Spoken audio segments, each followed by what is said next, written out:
You're listening to the Classic Gamers Guild podcast. This makes my nipples hard.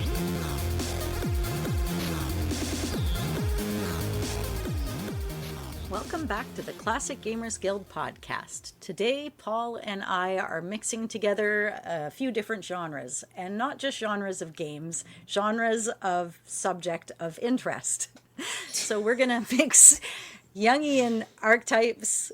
They're all big words, so you know how I pronounce things. You're just gonna have to put up with me for this episode. You guys should have heard her first intro because it was awesome, and I fucked it up, and this is what we get. So we're gonna mix those archetypes with video game characters, and now we have an episode. Now you can talk. Phew. Okay, man, that was painful. That was a fall from grace. No. I'm kidding. I mean, well, I'm not actually kidding, but I'm kidding to soften the blow. Kidding, if you will. It's hard when you've seen the best, and then you have to see what ends up coming out of it. That was like the Tab Cola of intros compared to the beautiful Coca-Cola you gave us the first time. So sorry, everyone. Damn. I've never tried Tab, but now I taste it. So we're doing, okay, we got a comment about somebody enjoying our Monkey Island 2 episode based on like a little psychological breakdown. And keep in mind, I am not a licensed physician, and neither is Anna. So we're just armchair racers, or whatever the slogan is for your sport of choice. But we're just going to have some fun taking archetypes. Everyone knows archetypes. So, don't let the word Jungian scare you away. But we're going to look at classic archetypes and apply them to a bunch of iconic adventure game characters. So that's the plan. And we're going to start by telling you about the archetypes first, so we can all get on the same page. It's not like Anna and I have these memorized or anything like that, so we need to go through them for all of our cases. And then, well, hang on. Now, what is an archetype? Because I didn't actually, until we started talking about this episode, have a real grasp on what that meant.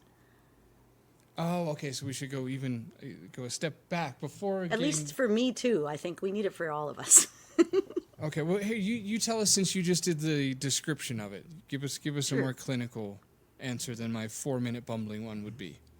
So Carl, the guy with the last name that is differently pronounced or spelled depending on where and who you are, but if you're in the know, you know how to spell and pronounce it properly, so you never have to ask him. He's a psychologist.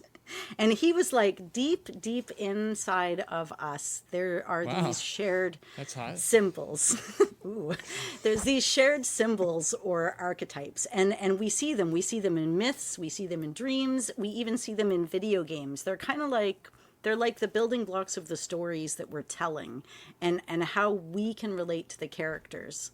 So there's like all these foundational archetypes that are almost like a personality. Like, for example, right away, there's the hero.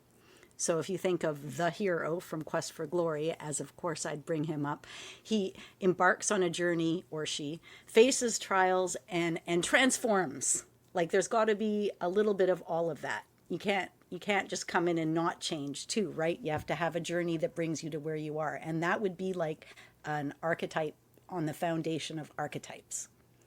Nice. Yeah, exactly right. So essentially we see the world through a story, technically speaking, right? So we see the world through stories, and we always have from the dawn of language, let's say. So we've used archetypes as something that repeats itself countless times throughout history, or I should say consistently throughout history. So these archetypes are extractions. Well, no, they're abstractions of tropes, I guess you could say, from stories that we've been telling each other for as long as we've been telling stories for. Mm-hmm. And Carl Jung basically, put nice little names to all of them, which have more or less stuck, and they'll be familiar to all of you. And Joseph Campbell, who is essentially a student of Carl Jung, and I'm not sure that Joseph Campbell actually had any original ideas. He just did a really great job of dissecting and almost translating Carl Jung especially to the next generation. And Joseph Campbell did the hero's journey, which most of us probably have heard of, especially on the nerdier side of things, the more you get into storytelling and movies and it's hard to be like a Lord of the Rings fan without having heard of the hero's journey, for example. But that's somebody who voluntarily leaves what is easy for what's difficult, goes on this journey, gets knocked down, gets back up again, triumphs, and then crucially returns to where he started and shares the wisdom that he gained. Because you got to do that last part. You have to return and then charitably spread what you've learned to everybody else and to the next generation to complete the hero's journey. So that's probably the most well-known archetype. And that's kind of like in King's Quest IV, when you return at the end, what you're talking about, you have to return with the elixir. You have to bring back something valuable, which isn't necessarily something to save your dad, but in the idea, you've got to look for like healing or truth or something to share to see at the end of the journey. Right. Well, weird. Something just made my old speakers pop, if you guys heard that. But yeah, exactly. And there's a lot of tropes to that too, where the triumphant return of the hero to the town who's been desperately awaiting him to show up with the antidote or whatever the case may be. And it happens just all the time, because these are just timeless stories that we've always told ourselves. And we usually like to think of it as like, oh, they got that from that movie, but it's like that movie got that from another story, probably all the way back to St. George and the Dragon, as far as the hero's journey specifically is concerned. I think that's like the oldest known story that we have on record. And it's something like, I forgot the number now, 16,000 years old, something like that. I might have, because it used to kind of be that it was almost like a hero's journey would be a male-centered journey. It would be like, I've got to go slay a dragon, and I have to go get treasure, and it kind of like adapted to being like, because if it was a girl, it would be like what the heroine's journey or something. But now it's something different, right? It's not even centered on male or female. It's centered on like community or cyclical wisdom. Yeah, I think it's always been the same. It's just like a different, what would you say? Like, I guess nomenclature as far as using hero and heroine. But essentially, it's like, you're the hero of the story, male or female. Yeah. Okay. So let's go through each archetype and just give a quick description of it, and then for fun, let's give a pop culture reference outside of adventure games, just to establish like a measurement. Okay. So for example, the hero, which we've banged on about to this point. So the hero embarks on a journey and transforms through trials. Would be the TLDR situation there. And a good example that everybody knows would be Luke Skywalker, even though I haven't seen really Star Wars. So I'm taking everybody's word for it, but Luke Skywalker, no, even if, and I have seen it once in 1997, but point being is you don't really need to have seen Star Wars to know everything there is to know about Luke Skywalker to a degree, because he is an iconic representation of this hero that's been repeated through dozens of stories. He's just another representation, but a really shining example of it, because especially through that trilogy, he basically, goes through all of the trials, transforms, and, does good with what he learned. So, yeah. Okay, so Shadow. You want to read this one? Yeah. Well, it's kind of like, it's the dark parts of ourselves. Sometimes they're like really villainous and disruptive. And so they're kind of like maybe even the part of yourself that you don't really want to acknowledge. And you even want to tamp it down. But if you end up tamping it down, it ends up coming back. So I don't know, if you're looking at like Neo from the Matrix maybe, or maybe Harry Potter, if you're thinking on that kind of vibe of things. It's like facing problems and having grief and stepping into the unknown and being changed by it, and having to confront your shadow self during that, like your internal rage, or even like your projection of yourself onto other people. Right. Yeah. So the repressed part of your psyche. So it's like it's the shadow is what the hero fears that he'll become. So a good example of that, because I think Darth Vader, I guess, would be a Darth better Vader's example. exactly right. Yeah, Darth Vader's the perfect example. What, you want me to read the notes? Come on. Does your note have my examples on it? It does. I'm shooting off the hip. Gollum. There you go. If you want to go into the Lord of the Rings, Gollum actually, let's go to that. He's a great example of a shadow personality. Right, and then there's a nice. I like Vader for one because he turns out to be a relative of Skywalker, so it's like a nice embodiment of like this is literally who you'd become, or in that sliding doors sense of meaning, like what would have happened if you hadn't made the right decisions, and Yeah. And to your earlier examples before all these were good. I think they were examples of like an integrated shadow, where somebody, like you said, like by the end of Harry Potter, he's like integrated his shadow and is able to, what did they say? Right, because I was thinking of the snake, because part of him is like the snake and the shadow and the what ended up causing Voldemort to be evil.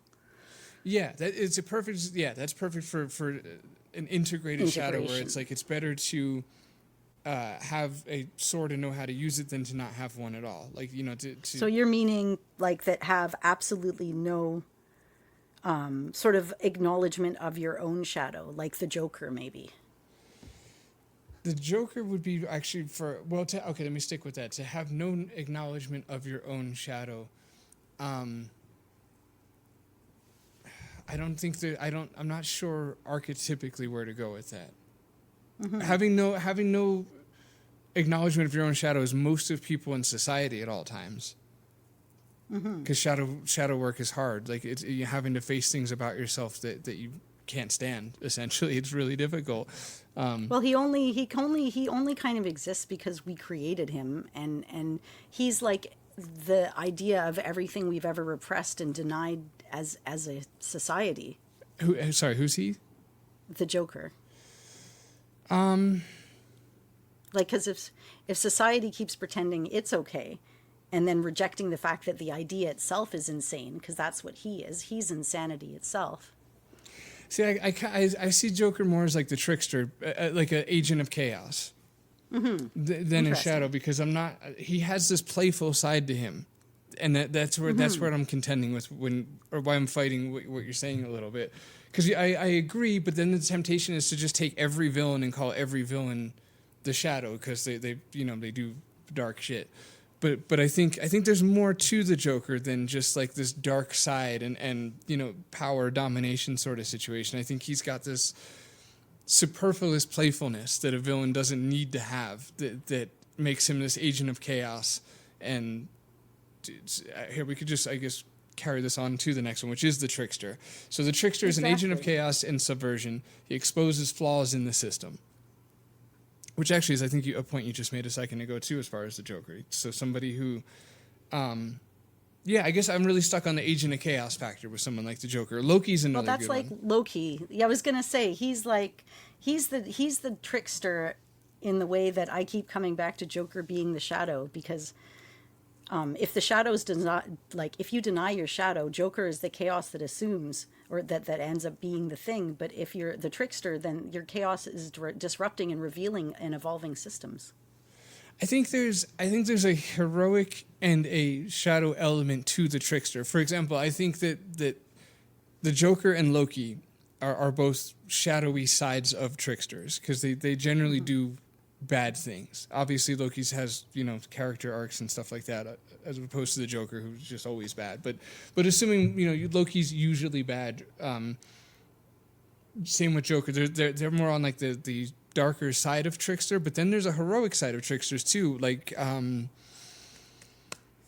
Deadpool, Bugs Bunny. Bugs Bunny's a really good example of a trickster. He like outsmarts enemies through wit and trickery and stuff.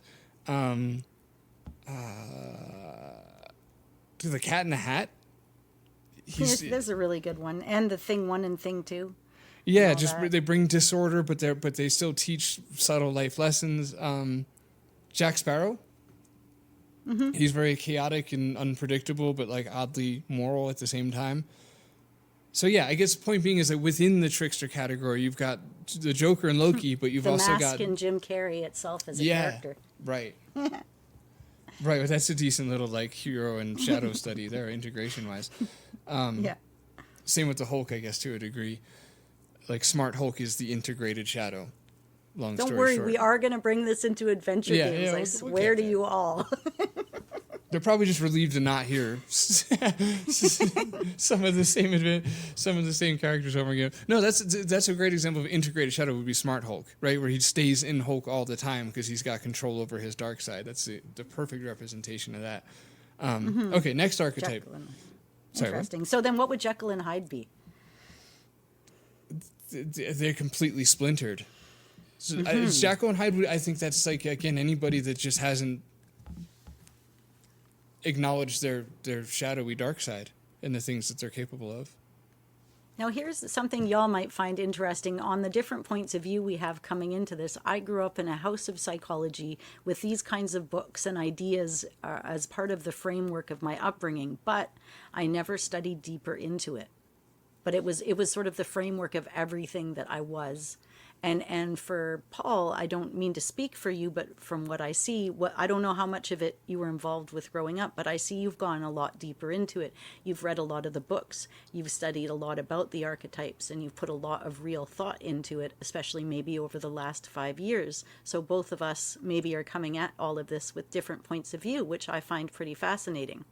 Right, good call. It's not unlike a lot of the adventure games that we've played, where you'll come at it having played it as a child and not recently, and I'll have come at it from not playing it as a child. Yeah, same thing going on there. Yeah, I spent the last 5 years quite obsessed with the category people like Piaget and Carl Rogers and Jung and stuff like that. So yeah, it's fun. It's from what I understand, it's quite a Jewy tendency to get into philosophy and psychology. So here we are. It's a whole thing. Yeah. Okay, wise old man. Yeah, okay. Well, I mean, we can both probably hit it off pretty quickly with the obvious. You're going to be Splinter from the Mutant Ninja Turtles. Nice. Let's leave that there. That's perfect. Yeah. That's beautiful. Offers guidance and spiritual insight. You do Splinter things. Gandalf, I guess, would be a less fun version of Splinter, yeah.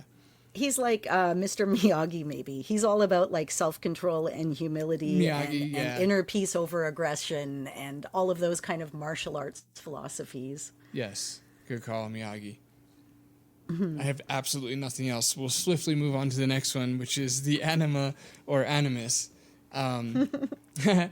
which anima, besides being Italian for soul, is would essentially be the anima, let me get this right, would be the feminine aspects of the male, and the animus would be the masculine aspects of a female.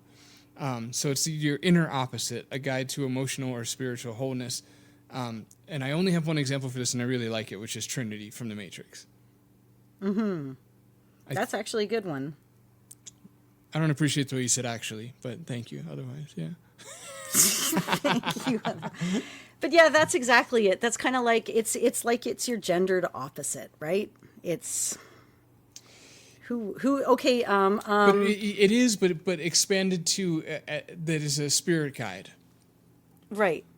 And it helps you see what you don't see. So like for Neo, let's say, like that femininity exposed him to the beauty that was worth fighting for and things like that. Whereas in a female, the masculinity might be like the strength to fight on, etc.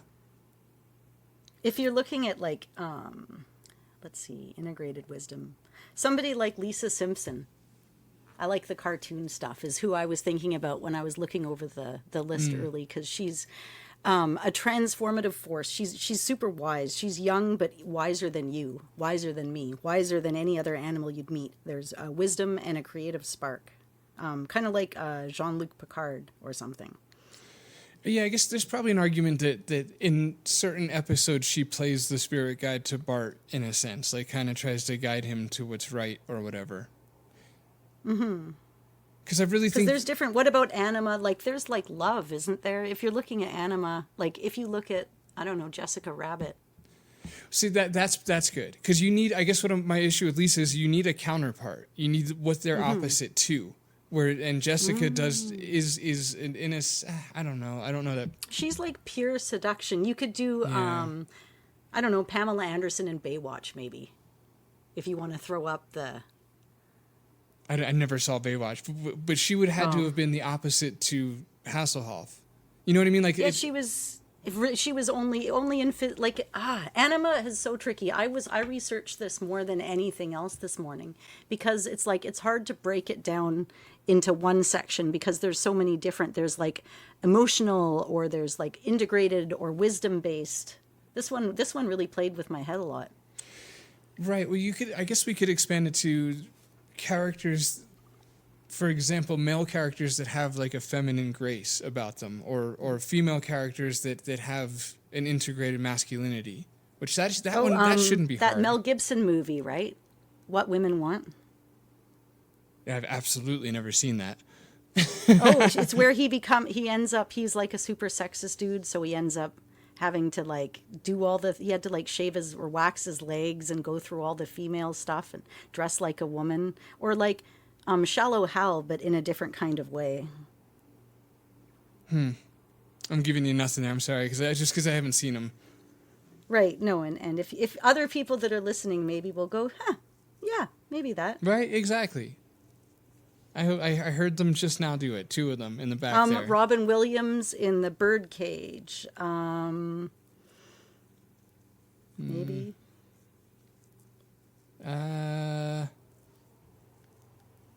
Gosh. Yeah, no, this one's hard, man. I'm trying to think of recent... There's been a lot of, like, strong female leads lately in the last 10 years, and I feel like that one, like, they would be good, decent examples, because a lot of them have this integrated masculinity about them. Mm-hmm. Like yeah, I would say. Captain Marvel or something. I don't know. Right. All right, let's go to the next one. Sure. We still haven't mentioned anything adventure gamey. Is that a concern? Are we worried about that? Nah, okay. Not a bit. Because you know what? We will get there. We'll get there. You'll see. You will all see. All right, the innocent orphan. That's starts naive or even abandoned and seeks belonging or safety. I don't know about safety. Right, yeah. All right. I don't know. That's a tricky one, too. I mean, if you're looking at Little Orphan Annie, I was thinking. Because she begins abandoned and she ends up being adopted by a rich family, and she grows through suffering and you know, there's definitely growth in it.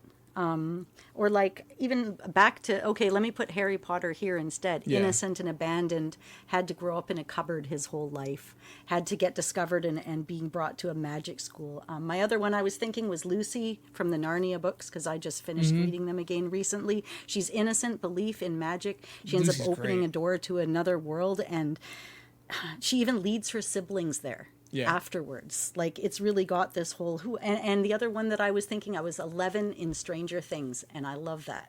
That's another great one. You're on fire. Yeah. These are all good. Yeah, I connected with this one probably better than the last one, which I'm having a bit of a harder time grasping and understanding of, I think. That's fair. I know. I wanted to keep going on that one too, just to keep dissecting it a bit, but then I got this this guilt hanging over of how many more there are before, and we haven't said adventure game stuff. But yeah, okay. Last one. If you've never seen it, there's a French movie called Amélie, and even if you don't usually like watching foreign films, watch it, and it's absolutely amazing. And she was an orphan. She had a lonely childhood, and she turned inside herself and found magical thinking and ended up doing this like anima kind of whatever, that thing. She did the thing. Oh, the girl from... She did. Is that the... did the Fifth Element guy do Amélie? I don't have a clue who made that movie, but it was that's one not of the one with Natalie Portman, is it, as a kid? I don't know. It's not. It's a totally French movie. I know the one I'm thinking of is French too. Dang. Oh, well, let me look it up. Hang on. He wears a little Pardon my keyboard clacks for just a minute, and I will look it up. Our audience will appreciate the clicky keys. He wears a tight black beanie and round sunglasses, and he's got kid Natalie Portman with her, and that's the same guy who did Fifth Element, whatever movie that is. The something. It doesn't seem to be in here. It's she's born in 1974, brought up by eccentric parents who believe she had a heart defect, and Are you talking about Amélie? Homeschool her. Yeah. Okay. That's the one. That's okay. And yeah, she ends up. Finds contentment in simple pleasures throughout the movie, dipping her hands into a grain sack or cracking a creme brulee. Okay, and I was it's thinking... probably not the same movie. No, it's not. I was thinking of, I think, La Femme Nikita. Oh, yeah. No, this is just a charming little movie, and honestly, if you've never watched it and you don't think you want to watch a French language film from 2001, you're wrong. You actually want to watch this joy of a movie. No, I wasn't thinking of that. I was thinking of The Professional. Sorry. Right. Because I had to piss somebody off listening who's like yelling this at the thing, because they're like, I know exactly what he's talking about. I just had to validate that. It's The Professional. Okay, sorry. That's anyway, okay. Great choices. Yeah, Harry Potter's awesome. Lucy's awesome. I like 11 the best. That was a great one. I'll throw one in the hat. WALL-E. Yes, no, that's a good one too, and adorable. Love WALL-E. Poor little guy. He really was just seeking some belonging and/or safety. Naive and abandoned all alone, that big ship, what have you. Okay.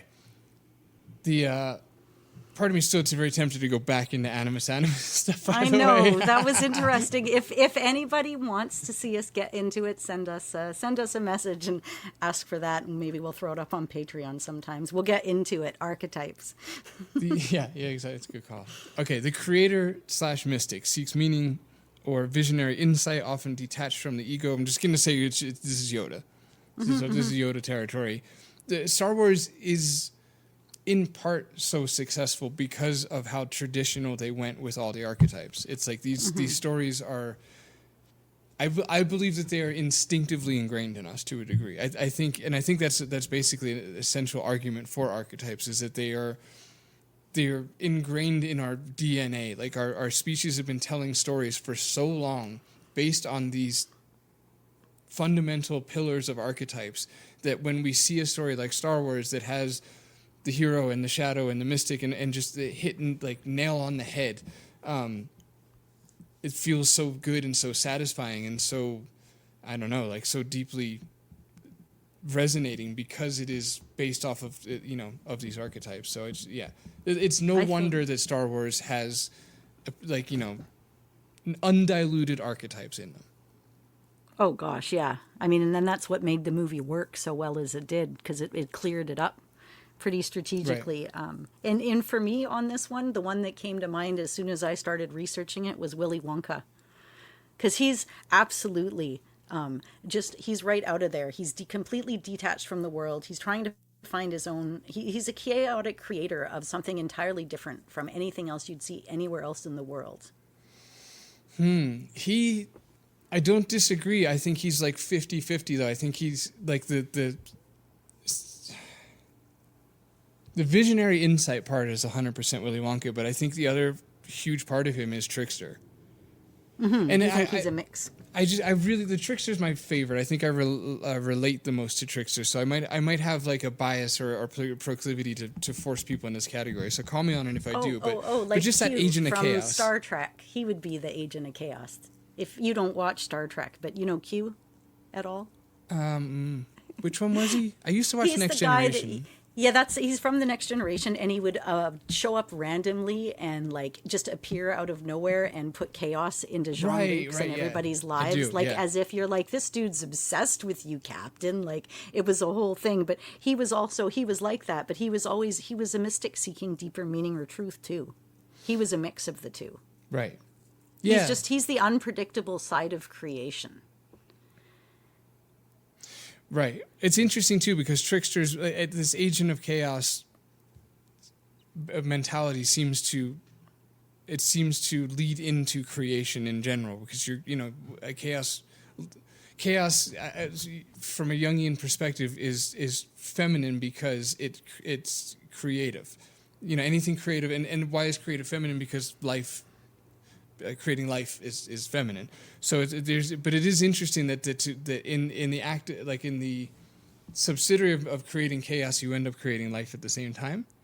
Mm-hmm. Like you just kind of send it, see what happens, sort of thing. And what about the mystics in Never-Ending Story, that he has to go through that tunnel and they both shoot him with the laser eyes if he's not pure of heart? Yeah, that's good. Like the Fates or something. Isn't that kind of in that? Yeah, that's good. Mm-hmm. Speaking of Fifth Element, the giant metal aliens in that movie, I forgot their names. They have the creator mystic, time not important, only life important. Those guys. Yeah, I like that. They totally have to completely detach from ego to do. He was willing to die just to give him the key and. Okay. All right. Anyway, our next one would be the ruler. Mm-hmm. Yeah, I had a few ideas for this one, so I want to hear who you were thinking of, though. So embodies order, control, leadership, protects, or dominates. So I had Mufasa for this one. Okay, that's adorable. I did not have him. That's cute. Yeah, Mufasa's... Simba would be the hero, because Simba essentially, goes on a very archetypical, Jungian archetypical hero's journey. It's exactly what Simba does, basically. Like he leaves what is known traverses the unknown out there with the pig and the whatever, those jokey guys. And anyway, Mufasa, though, he doesn't have like a hero's journey, so I think he fits perfectly into the ruler. Mm-hmm. Yeah, that's totally fair. What about, I don't know, the dad from The Little Mermaid then? Like he wants to control everything about and be the ruler and have the leadership, but he also needs to trust and evolve and to because he was so protective at the beginning. Yeah, and he's a good like embodiment of order and leadership. So anybody that's got that like, you know, the types you'd feel safe falling asleep while they drive. That's a good ruler. Embodies order and control and leadership. Yeah, like there's the benevolent, right? That's Mufasa. He's like all the goodness. He's all the goodness and the wonder. But then you could have like, if he has his shadow in, you'd have like, wouldn't the ruler still be somebody like Scar? No, because the ruler has to protect. Mm-hmm. Yeah. At least evolve then, right? Yeah, because a ruler, like I get what you're saying. Like a shadowy type, Darth Vader rules over his people. Scar rules over his hyenas. But I think for like the archetypical ruler type, it would be somebody that is a leader, but is oriented to the good. So he protects and maintains order and things like that. Interesting. Okay, so he's like Scar's like the false king. He doesn't protect, he consumes. So it's like that architect, but as a sour apple. Right. He's too selfishly motivated to be a good ruler. Yeah, he breaks that sacred oath that as a ruler to protect your people. Right. Exactly. He's missing the protects part. He definitely dominates. He definitely has control and leadership, and even he can even embody, I guess, order. But it's the protection, I think, that is the proper orientation with the ruler. I think that the negative to a ruler type would be stagnation. Right. That's like the classic problem with too much order is it leads to stagnation, and you need. What about Simba? Doesn't he become the ruler if you carry the progression of the show on? Because he starts lost, he has to confront his shadows, and then he ends up becoming the king and ruling the land. So then isn't he hero's journey ending with ruler? Presumably, but not. I guess not definitely, because all we know from Simba is that he goes on the hero's journey and ends up, comes back home with the hero. And in his case, that means the king and ruler of his land. So if he grows old like his father did as a ruler over Pride Rock or whatever, then he would transform into the ruler. But as far as he's depicted in the films, he's never actually the ruler because the film ends right when he would start that transformation. I would That's say. true. In fact, he at some point I remember he was like, "I don't even want the throne." Right, the rejection of responsibility at that point. Yeah. That was real. Gosh, so I might have watched that movie kind of recently, but that's fair. Yeah. And then yesterday I put on A Bug's Life 2, and I'm like, I don't remember them making A Bug's Life 2. I really liked the original Bug's Life, and I liked playing the game. So I popped it on, and they literally got these micro cameras on Disney to like follow bugs around in their real habitat and under the streets in the city. And they mixed it with like elements from the lab, but it's all real bug footage. And they did like the daily life of bugs, and it was really cool. Did you say they did A Bug's Life too? But it's not Bug's Life. It's literally following the life of bugs, but it's on Disney by the same company. Okay, I'm caught up. I get it. Man, I would have been so bummed out, but you stuck with it and it was good? I was bummed out for a while there, but then everybody else seemed so much more bummed out than me that I pretended not to be bummed out. And I was like, wow, this is even cooler. But then by like the second episode, I was into it. It was cool. After I Googled exactly what technology they were using and where they were tricking me and what was real and what wasn't. And then I felt okay watching it. Oh, that's beautiful. Okay. So next we have the caregiver. Yes. This one's hard. Which is somebody who she's not only does she or he nurture, but like they'll sacrifice themselves as well. Like classic example, and this is the one I had to put in because I knew that there is absolutely no way that Paul would be Toby from Quest for Glory 4 because he protected Tanya and took care of her and then ended up having to sacrifice himself to have her not be gone. And it was one of the saddest moments in the series. So. Well, sticking with the lingo for this episode, I like how you've made Quest for Glory transcend adventure games and brought it into pop culture as a representative. It's right here in pop culture. Oh, you want a real person? You can, we might be able to come up with one of those. But I had to put that out there immediately because I felt like we hadn't talked about Quest for Glory since I talked about the hero archetype. Right, you were just itching. It's been a lot of this episode. Actually, we haven't gotten to anything adventure-y. All right, let's keep getting through this. We didn't know we'd spend a lot of this episode on this list. Is what happened, and hopefully, Shan, hopefully you're still there. If you're not, then this our bad. The caregiver. Anyways, the clear answer is Marge Simpson. Obviously. Okay, quick definition: the compassionate nurturer. He or she helps others often at their own expense, and I think I have the best one for this one. I really do. It's better than Marge Simpson? Yeah, it is. Because I don't know how selfless. I mean, she's a good mom, but she's selfish. She puts it all aside for Homer to be an astronaut or whatever he needs to be. She internalizes it so much that in one episode she had more than one glass of wine. I guess I'm not sure how much of like a compassionate nurturer Marge is. Like I'm not saying she's not. I'm not saying she's not. I'm just saying I don't know if she's exceptionally nurturing. She's the kids just kind of fuck off and do what they're gonna do, and she's just like or whatever. She holds her whole dysfunctional family together. I don't know, and she totally evolves over the course of the show because I've been watching it since I was like 10. So. I don't know. Her love is fierce and not passive. She'll take down a bully, I think she's just a good mom, I've seen though. it. I don't know. I don't know. I guess I don't know where the line is between the caregiver as far as the archetype and just like a good parent. Mm-hmm. Okay, here's who's your person? Right, I need to know. Let's see if so you can see where I'm going with this. I picked from it's really obscure, but not super obscure. But I picked Baymax from Big Hero. Because he spends and if you guys haven't seen, it's the Disney movie, was it Disney? I think it was with the big balloon looking robot. Have you ever seen it, Anna?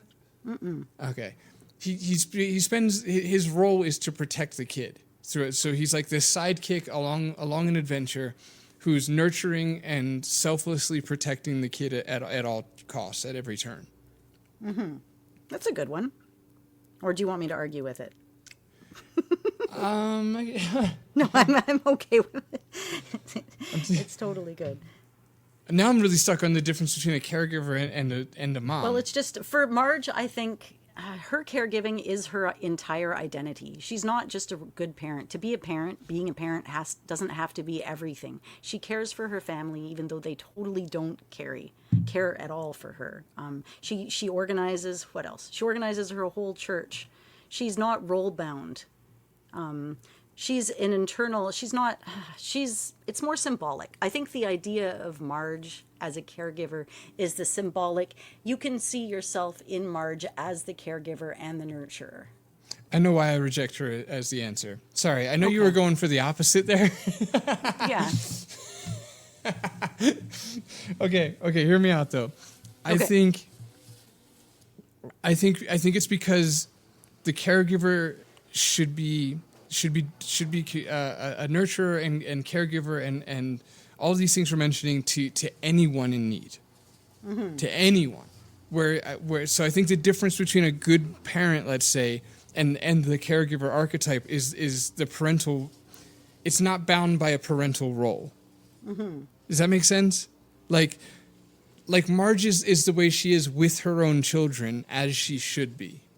Because that's what a good parent does. But I think the caregiver, it's almost, it's about being like that, but not with your own children. It's about being like that with just like anybody. Mm-hmm.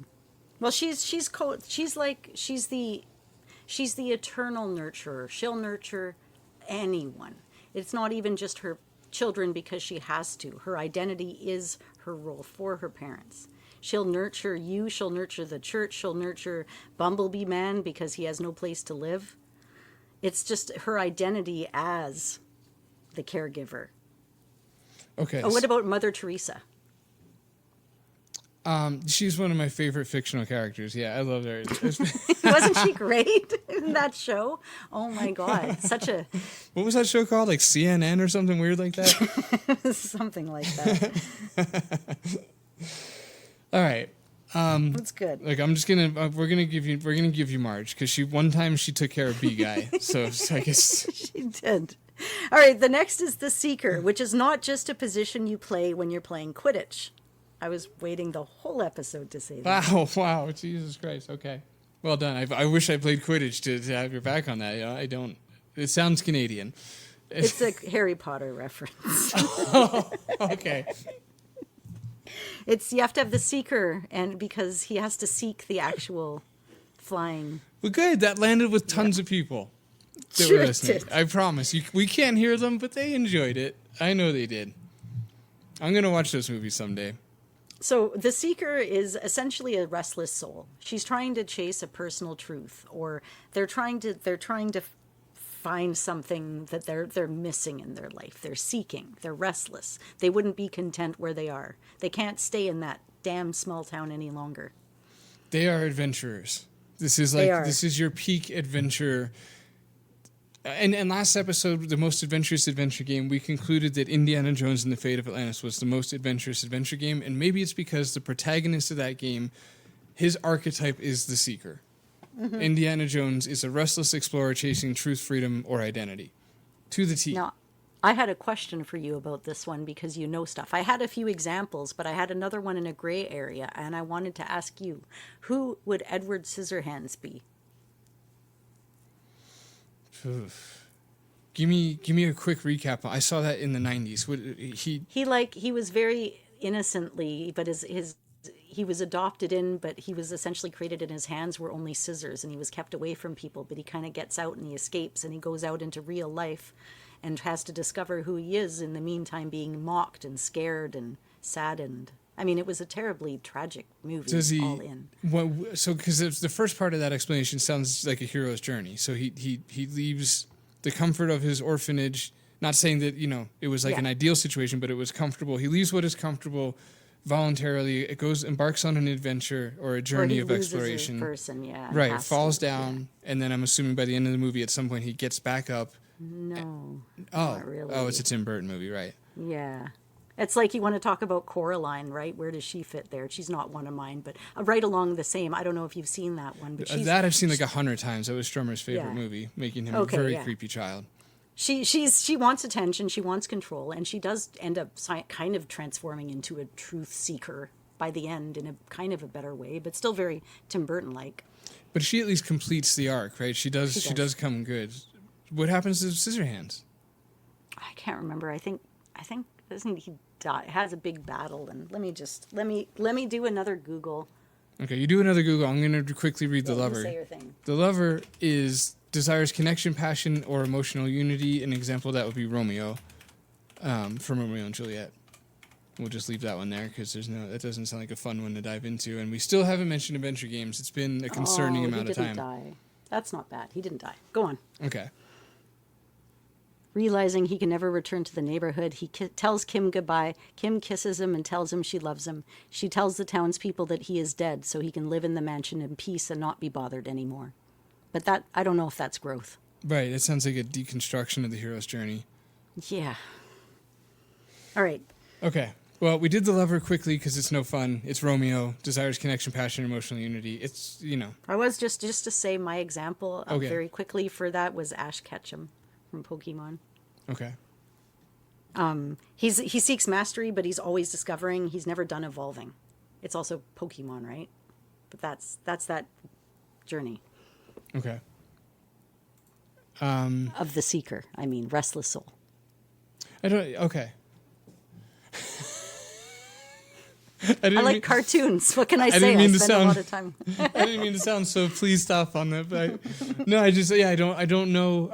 I don't know a lot of things. It turns out I don't know Harry Potter. I don't know Lord of the Rings. I don't know Star Wars, and I don't know anything anime at all except for Akira.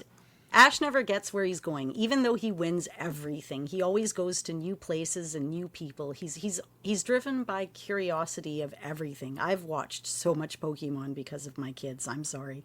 He's even when it's the wrong road. Like, he left his home when he was like 10 years old. He left everything, all of his past glories, and he was like, it's okay to do bad. There's no safety nets. He seeks connection and victory everywhere he goes. He is very much the seeker. And he never gets there either. I mean, but his journey, he changes along the way. He's like a modern Goku. I'm sorry, I keep bringing up things you don't know. But I don't think it's your fault at this point. I think it's at some point it has to be on me. Please, no more things. I really like anime. I'm sorry. But the people listening will say, yeah, Goku, hero's journey. They get that. Yeah. And, the ruler and, the seeker and, What's your the lover example? The lover? Yeah. Okay, well, first off, let's say, like, the lover wants connection. The lover wants, like, heart and soul and essence and emotional depth and everything, right? Sailor Moon. Wow, fantastic. She's so emotional. She's so romantic. She's so protective. The whole idea of the show, okay, is kind of based on her being the lover, but in such a, like, innocent, pure, sweet, but also making grown men feel ways that they shouldn't kind of a way. Well, that got a little weird at the end there, but I was on board for the first half. Because I'm like, how old are these girls? But I didn't really think about that side of things. But I don't know. That was my example. Her and probably Belle. I like Beauty and the Beast. Her love is compassionate. Her love is like, it's a transformative love because look at what she does to Beast. That's how important her love was. Or like, I don't know, but my question for you, Paul, here's the one I was wondering about. What about the prince in Sleeping Beauty? The prince in Sleeping Beauty. Because he has to kiss her with love, and it's the kiss of first love's kiss and all that. That's what wakes her up. Okay. Yeah, are you saying does he fit into the lover, or just what would he be? Yeah, what would he be? Does he fit into the lover because it's his love that brought her back? Because he's not brought into the story as a loving personality in the way that somebody like Belle is in Beauty and the Beast. Yeah, I think he's absolutely the lover. Good call. Because he doesn't just save her. He's love at first sight, right? Isn't that the Snow White thing? Like love at first sight, and everything he does. What would you say? Everything he does is fueled by his emotional desire and devotion to her. So it's all kind of like Romeo. Like it's all because he loves her that he's doing everything that he's doing.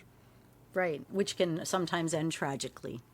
Unlike the dude in like Tangled, for example, like he's kind of like first he's like maybe more interested in himself, and then he falls for her and shifts goals and ends up kind of transcends into the lover. But at first he's more after his own riches and things like that. Whereas the prince from Snow White is always just love at first sight, and then from there it just bam, like just devoted to her. Yeah. Thank you. See, there you go. That's what I'm talking about. So that's where we're at. Those are actually, it only took us an hour or so, but we got through them. Yes, we did. We have here. I'm going to run through. We have one more. Okay, we'll do it quickly. We have the observer. So watches, investigates, and understands without taking center stage. I have a really good adventure game one for this, but for what about for the regular? What about for the regular folks? I have some for this too. I just don't have it in the same order. I put down Clarice from Silence of the Lambs, but she was actually inspired by the adventure game counterpart. It was kind of a stretch. Do you have anything? Yeah, I was thinking Wile E. Coyote. I mean, I know he's a trickster, and I know he's a shadow, but he's also constantly like overthinking everything, and he's caught in a failure loop, right? But he's always having to see where things are going and what's happening and where they're going, and it's just, I don't know, higher mind stuff. Yeah, he's got a dash of it. I think the issue there is that he constantly takes center stage. Right, he does. you could go, okay, I'm sorry, I'm doing this to you again. What about Luna Lovegood? She's in Harry Potter. She sees what everybody else misses.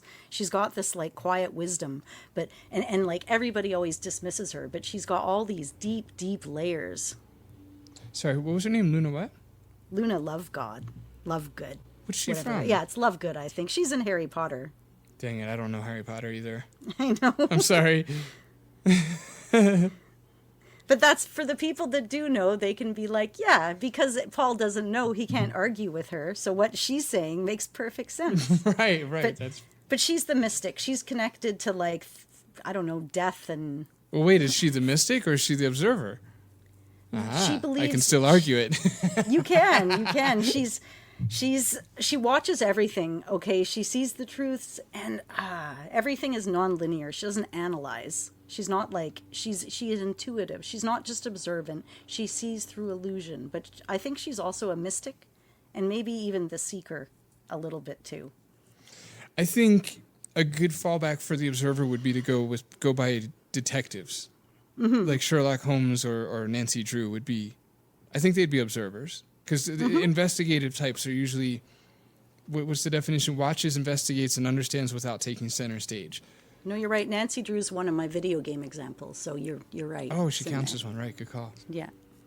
Yeah, she totally does. Or like, I have a few others. Okay, I have others for other sections. Let's talk about video games. That's what we're here for. Do we have others? Are you wanting to talk about the adventure game specific archetypes first? No. Is that why we're talking about? No.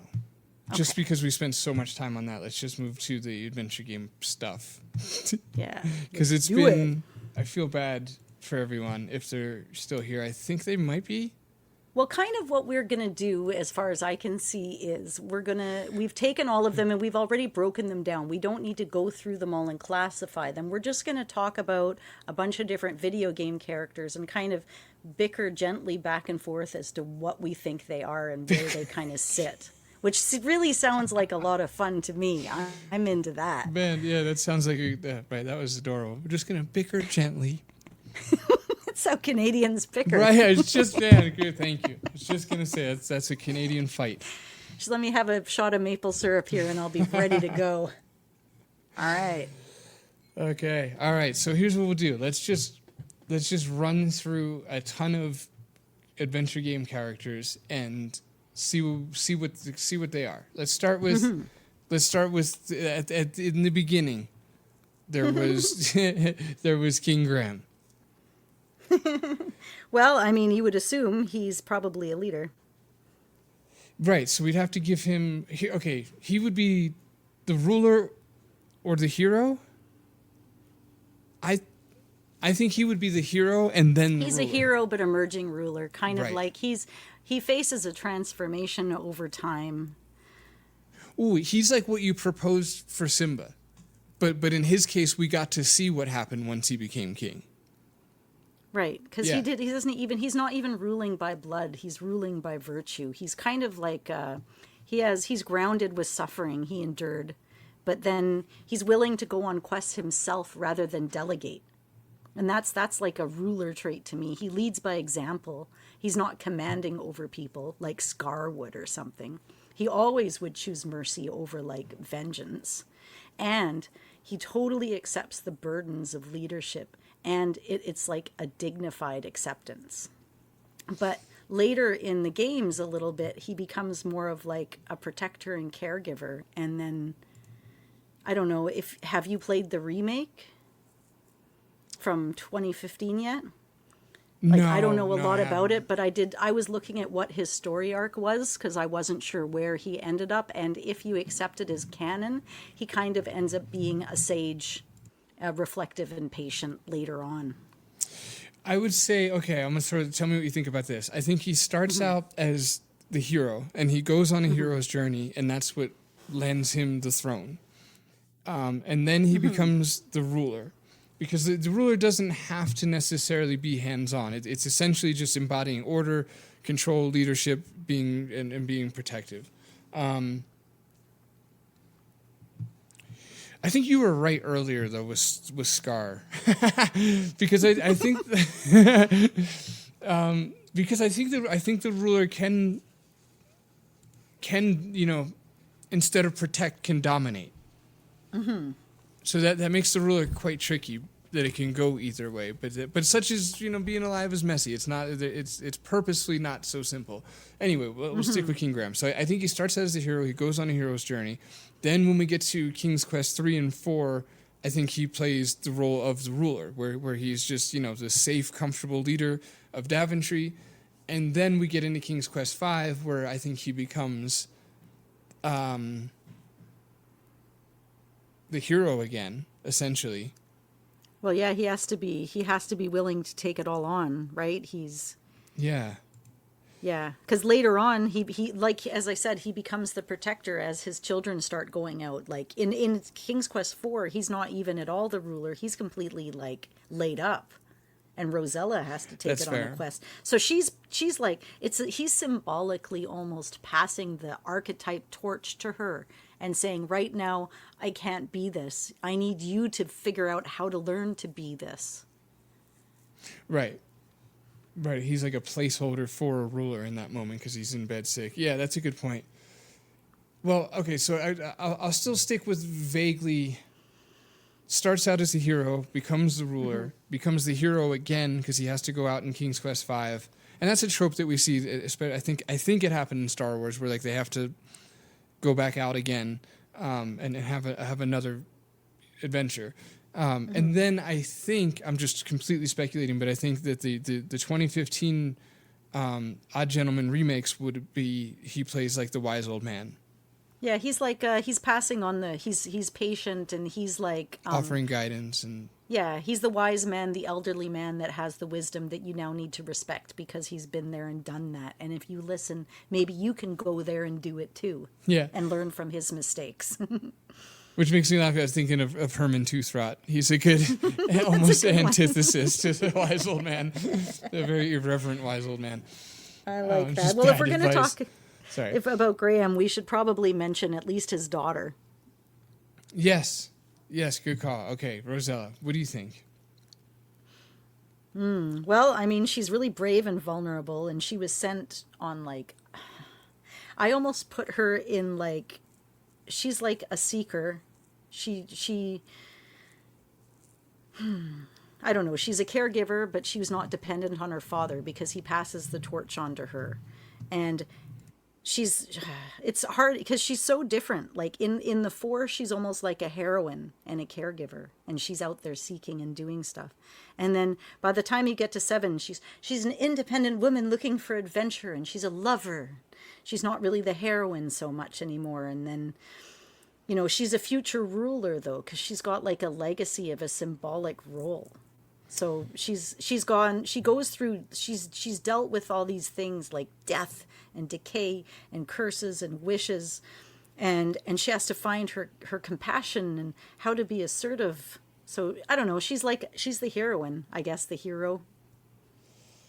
She's definitely the hero in King's Quest 4. For sure. I mean, that's a pretty complete hero's journey because, again, she leaves what's comfortable and goes into the unknown and falls down and gets back up and returns to her village with the antidote.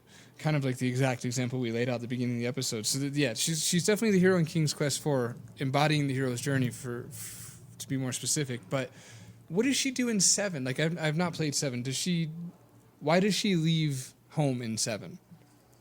Right. She goes, I think she was trying to, I think she went into the underworld, right? She deals with, she has to save her father again. She has to, what was it? Oh no, she was confronting Militia, and she travels through fantasy, and she's trying to, I don't know, make her way through bitterness and rage to find herself almost in a way. Like it's her feminine shadow. A journey to the underworld is another perfect, another great trope, another great trope of the hero's journey, like going to the belly of the whale and things like this. A journey to the underground, literally. So that just sounds like another hero's journey. Mm-hmm. It does. Because after all, she had never been on an adventure, or whatever she says in the beginning of 7. No, she's like, I want to go on adventure. Why can I never go on an adventure? And they're like, girl, calm yourself. Whoever wrote that line must have worked on Space Quest 6, man. No. They don't like playing the previous games. Okay. I did put down for her. Did I send you the copy of this that has my archetype? I'm looking at your actual notes too. Yes. Okay. You had her as like a, I don't know, innocent, isn't it, or something evolves into a seeker or something. Let me pull up. Yeah, no, exactly. I had her Yeah. as the innocent and the seeker because she starts out naive. She's not really abandoned, but she is seeking. I guess I put the innocent just for the naive part, and then, but I guess you could argue that any hero at the beginning of their journey is quite naive, and then the seeker. I disagree with my choices. Yeah. I don't think she's either of those, because she's not a relentless explorer chasing truth. She's forced into these situations, not forced in, because she answers the call herself, voluntarily answers the call. But it's not like for fun. Like Indiana Jones is just like bored, so he goes on he goes on adventures, Right. where she is responding to crisis. So yeah, I'm just gonna stick with the hero on her. Yeah. Yeah, that makes sense. Okay. All right, let's move on. Did you want to skip out to Guybrush for a second? Right. Good call. Well, let's do Alexander, and then that'll wrap up King's Quest, and then we'll go to Guybrush. Okay. I've got Alexander here. I put him as the lover, because it seems like a pretty well. Okay, I guess I'm just realizing now it's a bit short sighted. I was only looking at King's Quest 6. I kind of forgot about 3, but for the purpose of 6 only, everything he does. 3, he grew up terribly. He did not have a good upbringing. When he first started his journey, he didn't even know who he was. Just a sense of like there must be more. So he was like immediately he was like a seeker. He had to be because he didn't know anything. That's a really tough. Okay, I'll just to compartmentalize. He was definitely the lover in 6 because everything he does is based on Kasima, right? Kasima. Okay, I lost faith in that. Yeah, he's C like word. the lover, Seesaw. maybe the redeemed prince or something. It's all about. He faces all of it, the riddles, the death, the fear. Everything he faces in that game is for the love. Is it based on his devotion to her? So, okay, he's a lover in 6. In 3 is really tough because I wouldn't say it's a hero because he's escaping prison as opposed to leaving somewhere that's comfortable. I mean, okay, that more rules him out of the hero's journey as opposed to being the hero, but I still don't think the hero fits because he's acting out of necessity as I opposed still to call him the valiance. seeker. I liked the seeker for him. Because what else could he be if he doesn't know who he is? Yeah, I guess. I think you're picking the best one. I'm just The Seeker's tough because it's like a restless explorer chasing truth, freedom, or identity. And he's just so acting out of necessity that I don't know. He secretly studies magic and he risks everything to escape. He has absolutely no guarantee that he's going to be having any safety at the other side. It's classic Seeker. Come on, man. I guess, yeah. It's because he's acting out of necessity that really hangs me up. Mm-hmm. Like I'm not sure he's choosing to be a seeker. It's like he has to. Like I don't know. Yeah, I think you're right though. I would say I think he knows there'd be more. Otherwise, he'd be like, "This is fine." I mean, he's stealing ingredients and putting them under his bed, and literally risking absolute death just to find out who he really is, because he knows must be something. But he's also kidnapped and he's renamed. He had no control. Like everything about his upbringing was oppressive. So for him to say study magic or even escape the tower or try to live beyond, I guess you could say, his trauma. right. That's like an instinct to break free. He's like Rapunzel or something on like a different scale. Okay. Thank you. Now you've convinced me. Okay, here's what I've calculated here. I think he starts out as like an innocent / orphan. Mm-hmm. Because he's definitely abandoned and he's naive. Obviously, he's been enslaved. Like another, I think anybody in that circumstance would be kept naive by their captors. But then he chooses to seek freedom. As opposed to like just laying down and accepting this is my lot in life. Yeah, this is going to, I have to be here to feed the chickens, otherwise Manananan can't do his spells and no one's going to have eggs. This is just my lot in life. Like if you knew Narnia, I'd maybe say compare him to Shasta from A Horse and His Boy. Because it turned like he was raised up in the Kellerman and he didn't know who he was. He was just essentially a slave boy and was beaten. But once he meets a talking horse and starts to journey to Narnia and meets another talking horse and another friend, he realizes that he's actually much more. And his blood, much like Alexander, leads him into royalty. And he needs to be a seeker to understand that this life, he needs to be scared. He needs to escape from his master, and he needs to find that life out there and risk those journeys and get kidnapped and get confused for other people and things. Yeah, well done. You're exactly right. Because really, I think it's ignorant of me to die on that necessity hill, because a necessity essentially shapes an archetype in almost every situation. There's always a necessity that kind of kickstarts the adventure or the archetype, whatever it lands on, and then he chooses to seek freedom so that he can maybe one day become a hero or whatever it is he wants to become, but first he has to seek freedom. Okay, I like that. Cool. I like it too. That was a good conversation. All right, now we're going to jump into Guybrush because I think he's a fun one.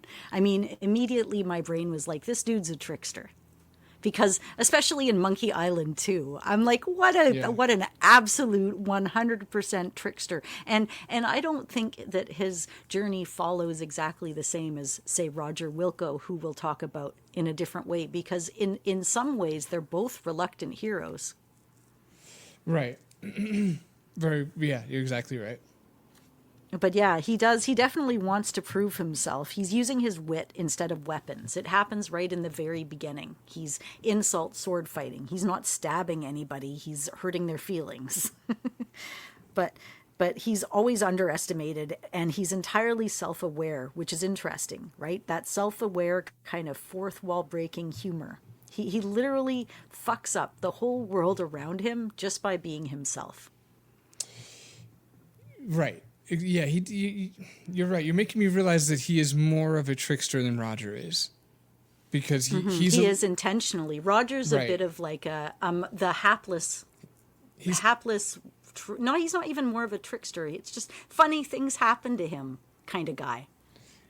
Roger has the same element of chaos, but Guybrush, I think, initiates it purposefully compared to Roger. Roger's more a victim of circumstance, and Guybrush is more an agent of the chaos. Does that make sense? Like, I feel like the chaos happens to Roger, and I feel like Guybrush creates the chaos. More or less. Yeah, he creates it. He's always chasing something, too. He's always like, if it's emotional or even like the treasure, like he's always started it as a seeking something, right?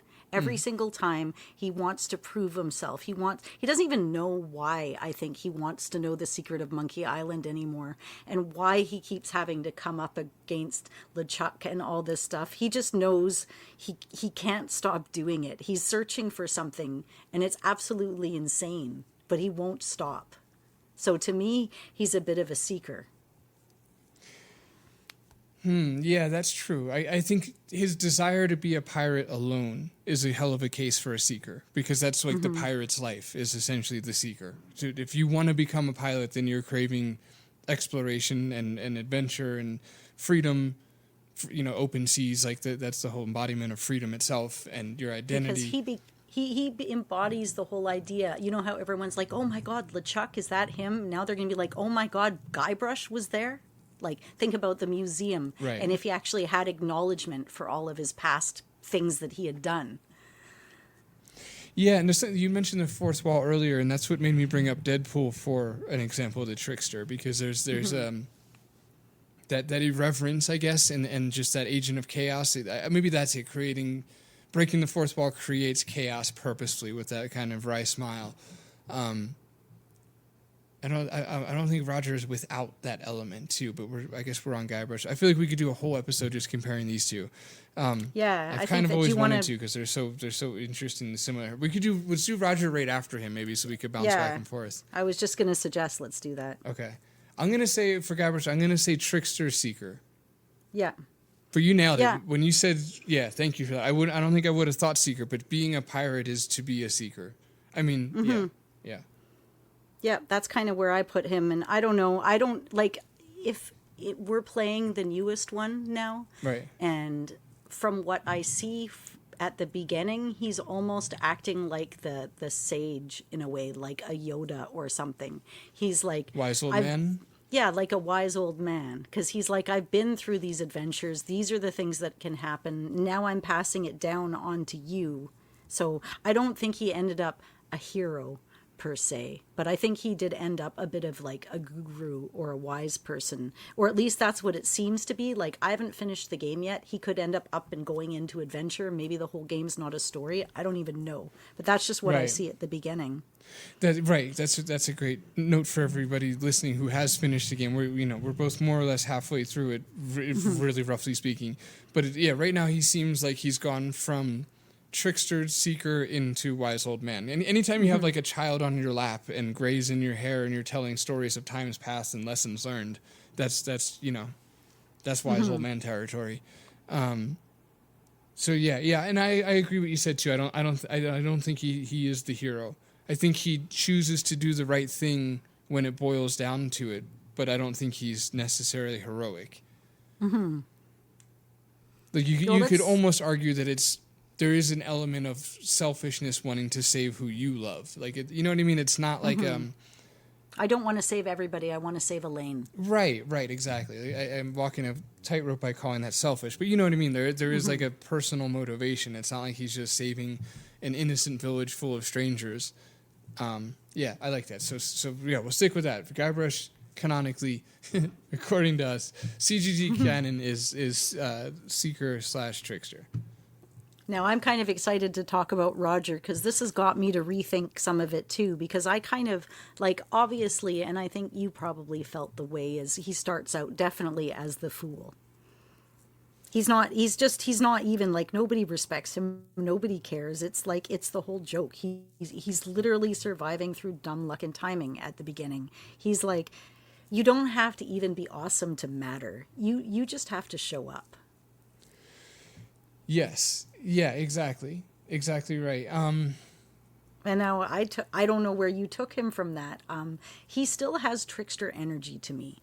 Outside of like fourth wall breaks, which happen in the game, they're screwing with like the systems. But often he's not even doing it. He's like, I don't know, if you're talking D&D, he's probably like chaotic neutral. He's not even malicious. He's not even noble, but he's unraveling these great grand schemes all around him. He's not even in the rules. He's on the edge of the rules. Nobody cares. He's totally underestimated, but he makes people that are super powerful look foolish. It's almost like he's the unintentional trickster. He's I don't know, Bugs Bunny in space or something. He's just standing there eating a carrot, and mayhem is going on around him. Right. See, and that's why I attribute a healthy portion of trickster to him, because he does have. There's a. I think I tend to see him from the outside as somebody in which things just happen to, like he's just walking through a storm of circumstances. Things fall into place around him, but when you're actually playing the games and being Roger Wilco, you know, your agency in the world, his go-to moves are usually that of a trickster. They're usually just create a little bit of chaos and hope it works out. Yeah, he gets thrown out of ships, and he's just, you know what he does? He's underneath all of like the stupid gags and everything else. He's kind of a character who simply refuses to quit. Because, you know, you say that it all happens to him, maybe, but he doesn't give up. He doesn't stop. Like, he's like, in a way, there's like a hidden depth, almost seeker to a small point. Because I know he's a funny character, but he does want something more. Sometimes he just wants to survive. Sometimes he actually wants recognition. Sometimes he actually wants love. He's a seeker, but I think he turns into a hero, but maybe accidental hero. He's not like a ruler. He becomes weirdly competent over time. Yeah, that's a good one too. I think there's a case to be made for hero. I know I know a lot of people disagree with that. Well, I don't know about a lot of people. I know specifically Trolls disagrees with that, but that's a significant disagreement because he is the Space Quest historian. Credit where credit's due. He earned that moniker. But I think that Roger is, I'm going to say trickster hero because I think that he gets by. I think he harnesses the chaos he creates to a positive effect. Mm-hmm. And I know earlier when we were talking about Guybrush, I was like, Guybrush creates the chaos, whereas it more happens to Roger. But if I really, really think about it, like when you're actually, again, playing the games, like it's not like Roger, you don't just, like you do interact with the world. You don't just walk through Space Quest while things happen to Roger. You know, like you do a lot in these games. Roger does a lot of things and creates a lot of chaos and uses that to his advantage. He doesn't fight because he's brave. He fights because there's no one around and he can't be bothered to die right now. Right, can't be bothered to die. Nice. But he constantly dies. He keeps going. That is like, to me, that is the metaphor for human resilience and stubbornness. He never actually becomes perfect. It's all ridiculous. He's even traveling through time. It's not, he falls forward and he saves the universe over and over. He's like the hero with the... Go ahead. I was just saying he's like the archetype of hero with a mop. It is humility and accidental greatness. So I think like he starts clueless, takes on even mentoring and legacy roles later. He does find love. How many multiple cosmic threats does he defeat? That's a whole arc. Like he goes through all of it. He gains the love. He goes through the trials. Like that is a hero's journey. Well, there's one moment that makes him a hero to me. I think inarguably, I really do, and that is when it's in Space Quest 1. I'm picturing. I got it. Yeah, Space Quest 1. I'm picturing it as in the VGA version, so it's messing with my confidence on which Space Quest it was. But yeah, Space Quest 1, where he gets this spaceship off of Yulin's Flats. This is like the end of the, like he's got his own spaceship and he can just run away, and he doesn't. And instead he goes into the belly of the whale. He goes directly into the danger, voluntarily, to shut down the Star Destroyer. I forgot the name. And that's the choice. That's the moment when you're like, you've become a hero. Exactly in that very first game, he escapes. He could leave and nobody would blame him. They'd be like, that's messed up. But he goes to a hostile planet and he's like, oh, I'm sorry. I don't want like this to fall into the evilness. I'm gonna refuse to take the easy path, and I'm not gonna be the fool at that moment. I'm gonna seek the issue, and I'm going to run into it, and that's not a foolish behavior. And I think you could argue that everything leading up to him getting that spaceship was for his own survival. But once he has that spaceship and he's out in space and you can see the not Death Star in the distance, and he makes the choice to voluntarily go into the belly of the whale and shut it down so that it doesn't destroy it. And even just looking at his tiny, spaceship with a droid in front of him and the scale of what he's up against, it's like, yeah, you're not going to survive this. Like, you shouldn't survive this. It's you versus an army sort of situation. So that by no means should he take what he's doing lightly. Like, yeah, I'll be fine. Like, you very much will probably not be fine. You're going, into this gigantic, space station loaded with hundreds of enemies, but he voluntarily chooses to do it. So I think that right then and there makes Roger a hero. It's true, and he does it over and over again throughout the rest of the series. That is literally just the first example of him doing that. And he's not even exactly, and it does rise above. To stay consistent, we said that Guybrush was not necessarily a hero, and we purposely laminated that he saves Elaine because he loves Elaine. Where Roger isn't saving his planet because he has somebody on the planet he loves. He doesn't. Like, he has nobody. That's Roger's thing. So it's not even like, I need to go save them so that I, save the girl I love on my planet. Like, he really selflessly decides to go into the heart of darkness and to try to shut it down because it's the right thing to do. Yeah, reluctant hero, I still put him at, but he ends up definitely being a hero for sure. Reluctant hero is exactly right. Yeah, I would say he's got a little bit of trickster in him, and like Space Quest 5, he's got a little bit of Seeker in him. But yeah, Reluctant Hero is perfect. And then we can't talk about all of this and even mention earlier a little bit of Nancy Drew without talking about Laura Bow, because she's an interesting one, I think. I mean, because you're not going in saying, who's the hero of this game? Oh, it's Laura. Like, she doesn't even prevent anybody from getting killed. Right? Right.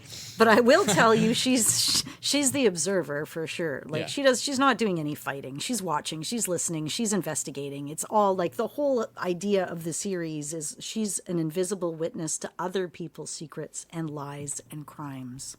Yes. I guess So there is something heroic very in... secret. Sorry about that. Yeah. You do it. Sorry, say that again? I was just saying that I was going to go into the next thing, so go ahead. Okay. There's something somewhat heroic in the seeking of justice, because she at least stops the killer from killing more people. And yeah, maybe in Colonel's bequest they wouldn't have killed anymore because they got the money if they got away with it. But she brings people to justice, so that's valiant. But yeah, 100% observer.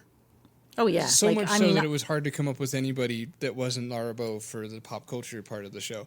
For observers, I'm like, Lara Bow is the perfect observer archetype. She's also got a little bit of a shadow side to me. I was like, well, she's a little emotionally distant, and because she's an observer, she doesn't make as many close connections, and people around her are dying while she's like watching them. She's always in danger. But she's observing, and so there's that little part of her that has to be that shadow, that has to be that little emotionally detached. She doesn't run screaming because people are dying. She didn't do anything to stop it. She just nodded her head and said, check, there's another one. Let's see what we can find out about it. And that's got to have a little bit of detachment to it. Yeah, I think you could make an argument for integrated shadow with that. Yeah, I agree. Comfortable with the darkness to an extent, perhaps even knowing what she's capable of if she was in danger. That she would be capable of matching. Yeah, because she's innocent. She's always underestimated. She's got this like nice Southern accent. She's super polite. She's super like, I don't know, it's a male-dominated place, so they're just like, who is she? Nobody cares. But because of that, people let their guard down around her. Right, she's kind of weaponized that people undermine her. Yeah, she's like, she's innocent, but on the surface. Yeah, exactly. And I would say to what you're saying, she's not the innocent as far as the archetype, because she's really, it's almost like an act. Like, she does sound naive, but I think she knows that she does. Right. Mm-hmm. I agree. That's where that shadow comes in a little bit, though. I think. Right. Because but I mean, she's kind of like a sage. I can see you have that in your notes too. Because of observation, she learns things like, I don't know, especially in the second one, it's a lot darker, and she's still wholly committed to what her truth is and what she needs to find and do. She became a sage over the course. She wasn't, at the beginning, she was more like innocent almost, and kind of came more sage in the second one. Yeah. Yeah, well put. I agree with all that. Yeah, man, I was just thinking it's really a shame we didn't get a third one. I'd like to see more. Well, let's talk a bit about the shadow. I mean, if we're like talking shadows, like, I don't know, something like LeChuck. Wouldn't he'd be like a forever shadow, wouldn't he? What even would be more to him? Yeah, okay, let me see. Did Past Me put him down on the list at all? I don't have him on any list. I was just thinking, if we were talking shadows, he'd be like, because he's obsessed with power and control. He's not a good ruler, but he feels entitled to power. Yeah, I would say he's 100% shadow for sure, because he represents repressed desires, fear, and or darkness. Right. He checks off all of those, and he's also got that element of he's what the hero would have become. What the hero fears or could become. So he is a bit of an antithesis to Guybrush. Yeah. What about when LeChuck was I was thinking about when LeChuck was younger, and what if he was like a pirate adventurer who loved Elaine, and he was like rejected or humiliated or maybe killed, and when he returned to undeath, instead of being able to grow like Roger He only got stuck to repeat it over and over again. So say he's somebody like the Fool, but he never gets to finish the journey into Sage, and instead he ends up being a tyrant. Right. Bitterness. Mm-hmm. Especially because he died, that would have cut off all evolution of self. Right, exactly. That almost seems like the journey of like the typical villain in a sense too, Mm-hmm. where the bitterness is allowed to fester and take over, and Like Vohal, he's not exactly a cheerful, but he's still like a ruler, right? Like, or maybe he's a fallen genius. Maybe he could have been more, but he ends up being just, I don't know, the overmind that never made it. for Vohal or for LeChuck? For Vohal. I know I switched right to Vohal for a second there because I was comparing the two in my head because they're a little bit different. Because Vohal is angry because he thinks like Roger and other people are trying to do and be better than him. And I never got that energy off of LeChuck. Like LeChuck just knew he was a big bad pirate. And I think Vohal thinks his genius goes unrecognized. So he's trying to be revengeful. Right. He doesn't even want to win. He wants to like outlive and like erase everybody else. LeChuck is just like not that same attitude. Yeah, I think the difference there is like there's an intellect behind Vohal. So you get that trope of like the intellect who turns towards corruption. Like Pinky in the Brain, but Brain himself, the God complex and revenge through being perfect and control. Yeah, you get that in Space Quest 3. The not LucasArts, but they were blatantly making fun of though. But the same thing. I guess we'd say Vohal is like the you had said it perfectly a minute ago, the fallen genius, whereas like there's this intellect that turns towards corruption. That's like a huge trope, I think, archetypical trope, even if it's not necessarily Jungian, that the Vohal falls into. Whereas I think LeChuck is just a stereotypical shadow, and I think it's on purpose too, because it's like there's definitely a bit of you can feel Star Wars influence in the Monkey Island series, I think to a degree anyway. And but I just get kind of Vader vibes from LeChuck, not so much like in the power, but in the everything. It's not like revenge and bitterness. It's more just like, these pesky people in my way, sort of thing.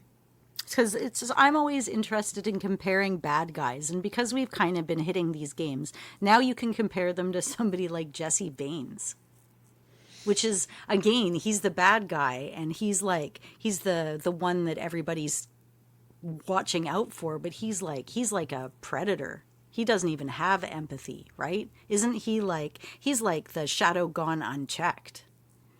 He rejects the idea of like law. But he's also he's still able to trick people. He's essentially royalty in the drug world. You know that. He has the reputation. He's untouchable. He has a whole underground community. He's the king of nothing, right? Nice. I don't know what I could say. He would be, I don't know who I could even compare him to, but I don't think he's the same, I think, as, say, Vohal. He's more, I think Jesse Baines is straight up. Intellect. He's like Predator. He's like, I don't know. He's definitely a lot of shadow going on. Again, I think there are less evil, let's say, archetypes than heroic ones. So so we're a little bit limited palette wise when it comes to properly categorizing the darker sides. A lot of them just fall into the shadow, and I think Jesse Baines is another stereotypical, let's say, example of the shadow. Trying to quickly think about it. Because he's not an evil genius at all. He's more grounded in what is reality. No, he obviously he's got some intelligence to be like a crime lord, as he sort of is, but you definitely don't get the same fallen genius intellect thing you get from Vohal. No, he's Jesse's kind of all about control and vengeance, and things, and Vohal's more like domination and revenge for humiliation. Like, doesn't he have a speech impediment too? Like, isn't that woven into the storyline that Sludge is? I think he's really a super self-conscious nerd that's always felt underrepresented and under, like, that he's not as smart as everybody should have known he was in the first place. And I think Jesse Baines is just, he's all up in the vengeance, but I don't know, he lives in a whole different culture. It's drugs and murder instead of like, a brain rotting inside of a machine. It's so hard to compare the two of them. One wants to dominate space and time, and the other one wants to dominate a city. Both of them want to be untouchable. Perhaps, yeah. Here's why Jesse Baines is the Shadow. It's because he is what Sunny would become if Sunny wasn't properly morally aligned. But like if Sunny gave in to anger, ego, or street justice, Jesse Baines is essentially who Sunny would be. Right. He is the dark side of I think anything in like that crime, drug lord underground. It's like they have their own. Mobs become comparable to police.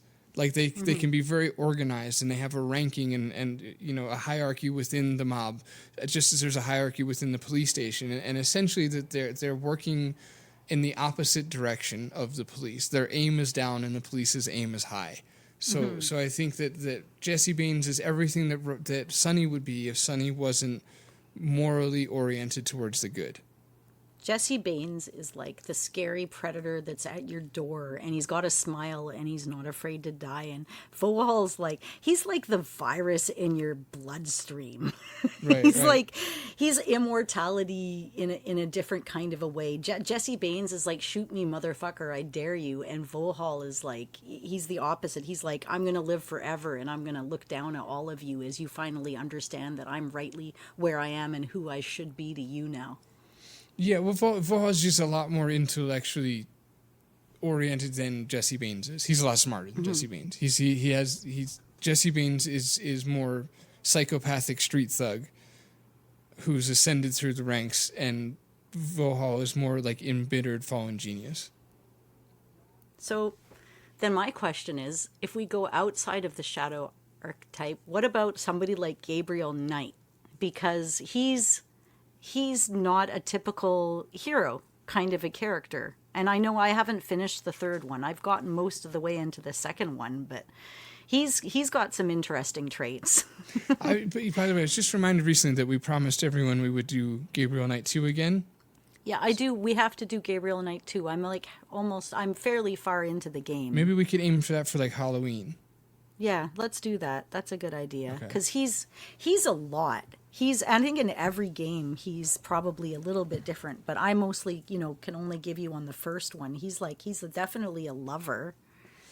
Yeah, he's like lover, seeker, and observer. And he has a shadow, and I don't know if it's integrated immediately, but he's definitely got a little bit of one going on. Well, I think it's interesting in the sense that Gabriel Knight might be one of the few characters I can think of offhand, at least in these old point-and-click adventures, that kind of works on shadow integration as this character progresses. Mm-hmm. But that aside, I would say that he's definitely got lover in him, because he again longs for connection, passion, and union. He's very horny. Yeah, and he's also, isn't he unaware in the beginning? Like, he has to be a bit of a seeker because he doesn't even know his own bloodline. Exactly. He doesn't even know truly who he is, like, right away from the beginning. So he's like a seeker lover, but he has to descend into, like, shadows to figure it out. And he's like, I don't know how it ends. At the end of the first one, he's kind of like the wounded hero, I guess you could say. But I don't know. I don't really know where he goes from there. I think in the first one he starts as like trickster lover, because the trickster isn't just the agent of chaos. There's also like an element of like subversion and unexpected insight. Exactly. And he definitely has all three of those, probably least of all chaos, but he definitely has subversion, unexpected insight, and a little bit of chaos. He's got the lover thing going. He's definitely a seeker, because when he hears gossip around town, he wants to go find out what's going on. He pokes his nose into things that he doesn't have business. You know, he's nosy. He rolls his sleeves and gets all up in everyone's business about everything. That's the seeker in him. And then he also has this investigatory sort of observer thing where he does. That's not true though, because I guess it really, if we're going by the book, and we are, I guess, is the observer supposed to watch and understand without direct intervention, like pretty strictly. Like that's kind of what makes an observer, right? As soon as you interfere. So in other words, like that scene in Gabriel Knight 1 where he's at the crime scene, like he might even get kicked out. He's all up in their business. He's not just standing on the outskirts observing what the police are doing. Like he constantly puts himself in the middle of it. So he can't be observer, but he can definitely be seeker and trickster. Eventually a hero.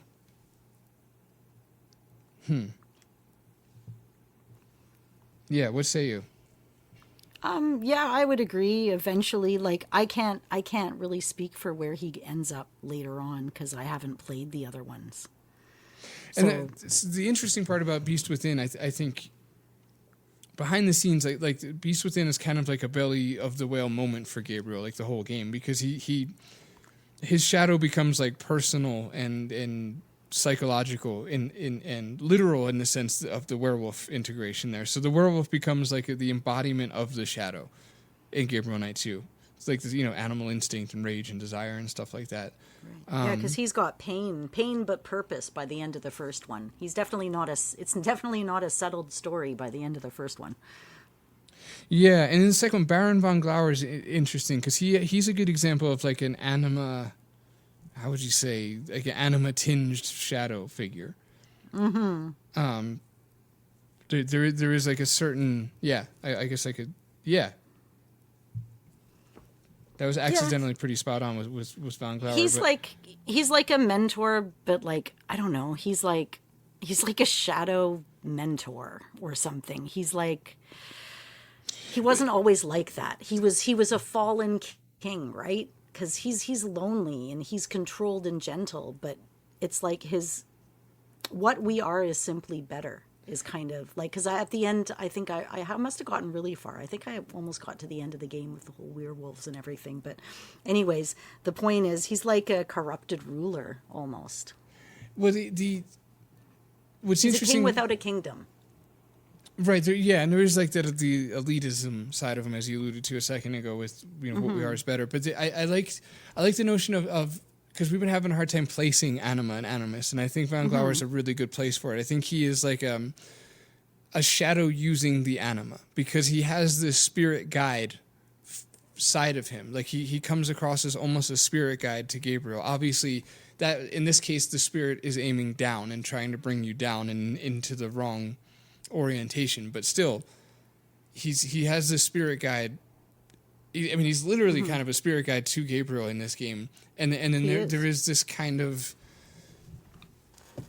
intergendered opposite going on there. There is this femininity that he's bringing out. Yeah, like he enters the whole thing. He's kind of like, he's not even a threat right away. He kind of comes in. He's like an anima often. The anima animus, it often appears as like a guide or a lover. And that's exactly what von Glauer is. Yeah, that's true. He sees Gabriel suffering, but like he offers him escape. He's just like, he's a protector and he has a feminine soul. So I can see that, but he uses it for masculine control a little bit. Like he offers protection, but he doesn't want to better the person. He wants them to be like a spirit trap almost. I'm not sure. I think I think he's offering him a way out, but it's just the wrong way.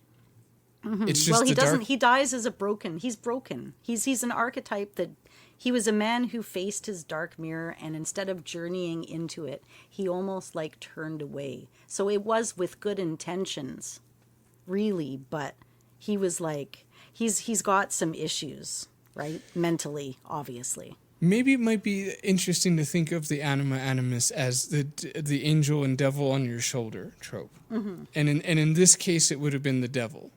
but it could have very well I have been the agree. angel, because that spirit guide aspect, it could always be, it could go either way. He's a spirit guide in disguise. He offers Gabriel all these masculine virtues, but he won't offer him the truth. Not fully. Yeah. Okay, I like that. I'm gonna say Vanglower would be anima shadow for sure. I have a fun one for us right now. Okay. Wait, hold on. Do we? Go ahead.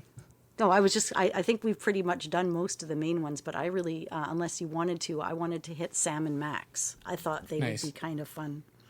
Yes, good call. Okay. Because Max you're is a obviously trickster. going to see some trickster. Yeah.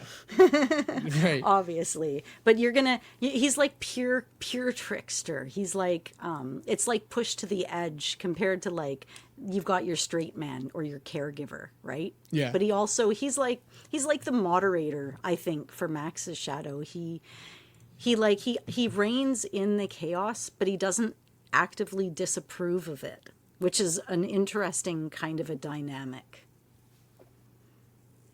Yeah. Because he's so polite, he's so grounded, he's the voice of reason, and he's super ego. He's the good dog. He's a good boy.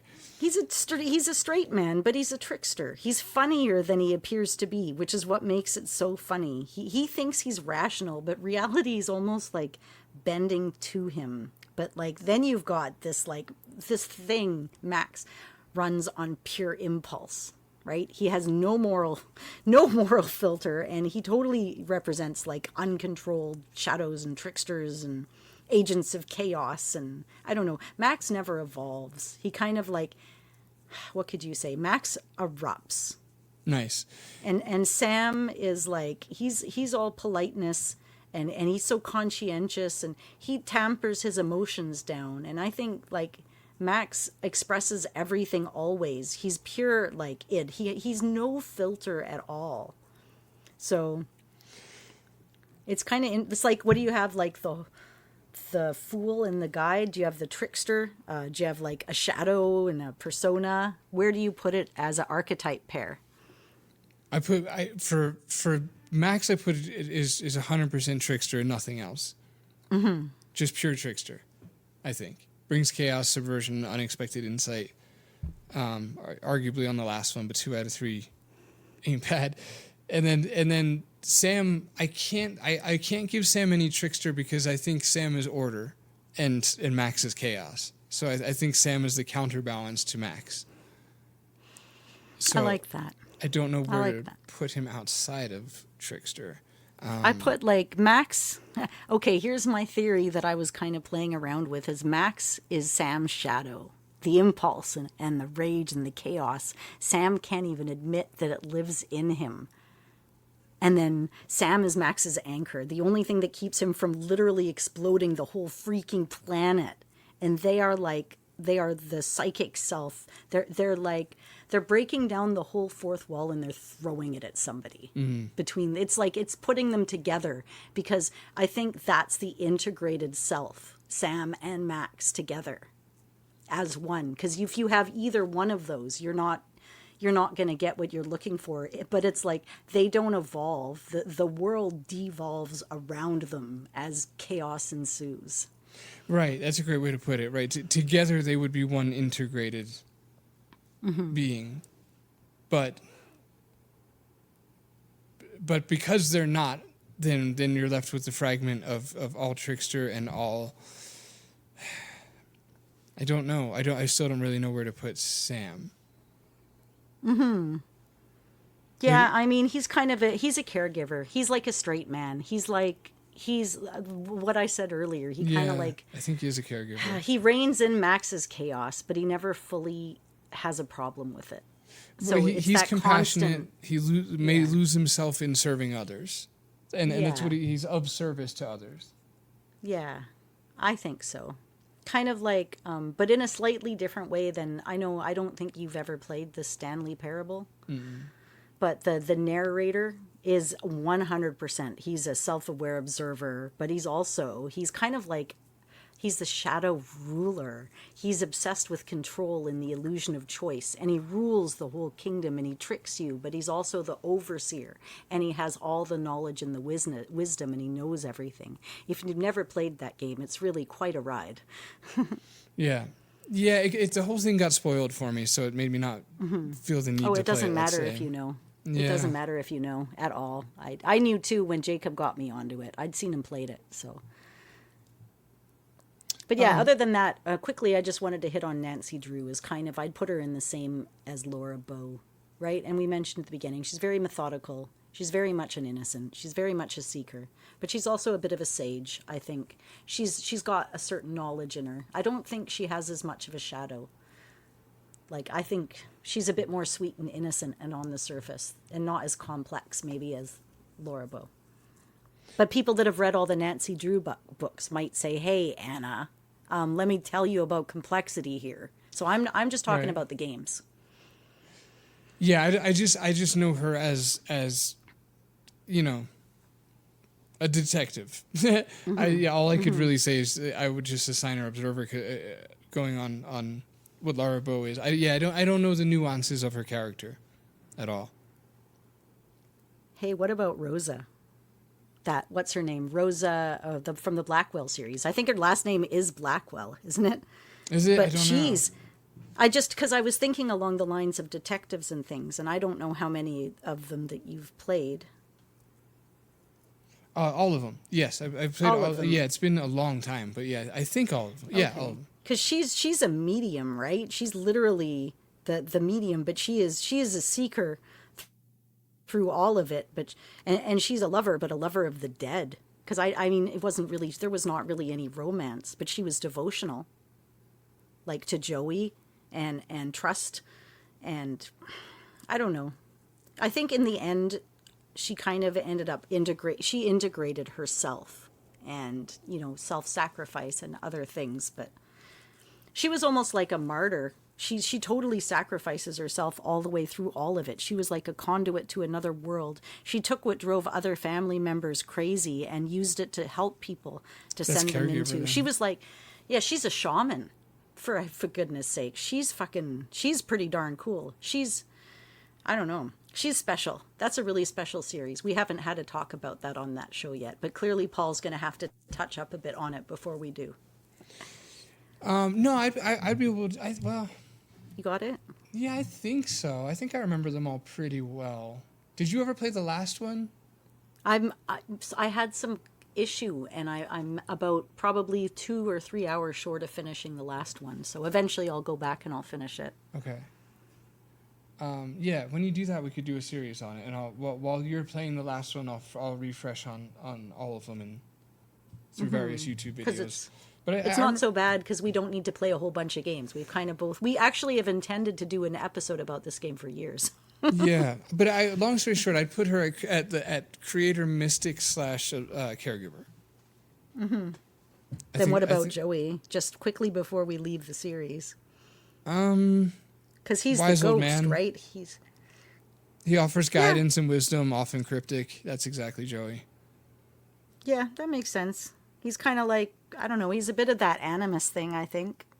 That's fair. Yeah. Intergendered opposite of her. Right.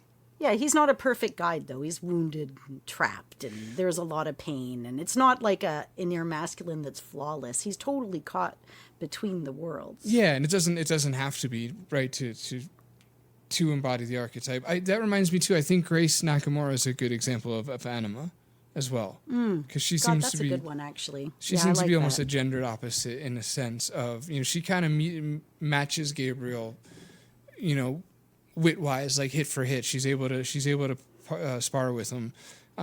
She's basically, he's met his match or whatever with her. So she's a sage in some ways. She's very she's logic and she's intelligence and she's not emotional. She's never passive. She's not into mysticism. Like she's very priestess of the written word. I mean, right. She's She's very knowledge and intellect and boundaries. That's all the opposite of Gabriel. That's all a case for her being the anima, exactly, because she's everything that a Gabriel's not, and including gender.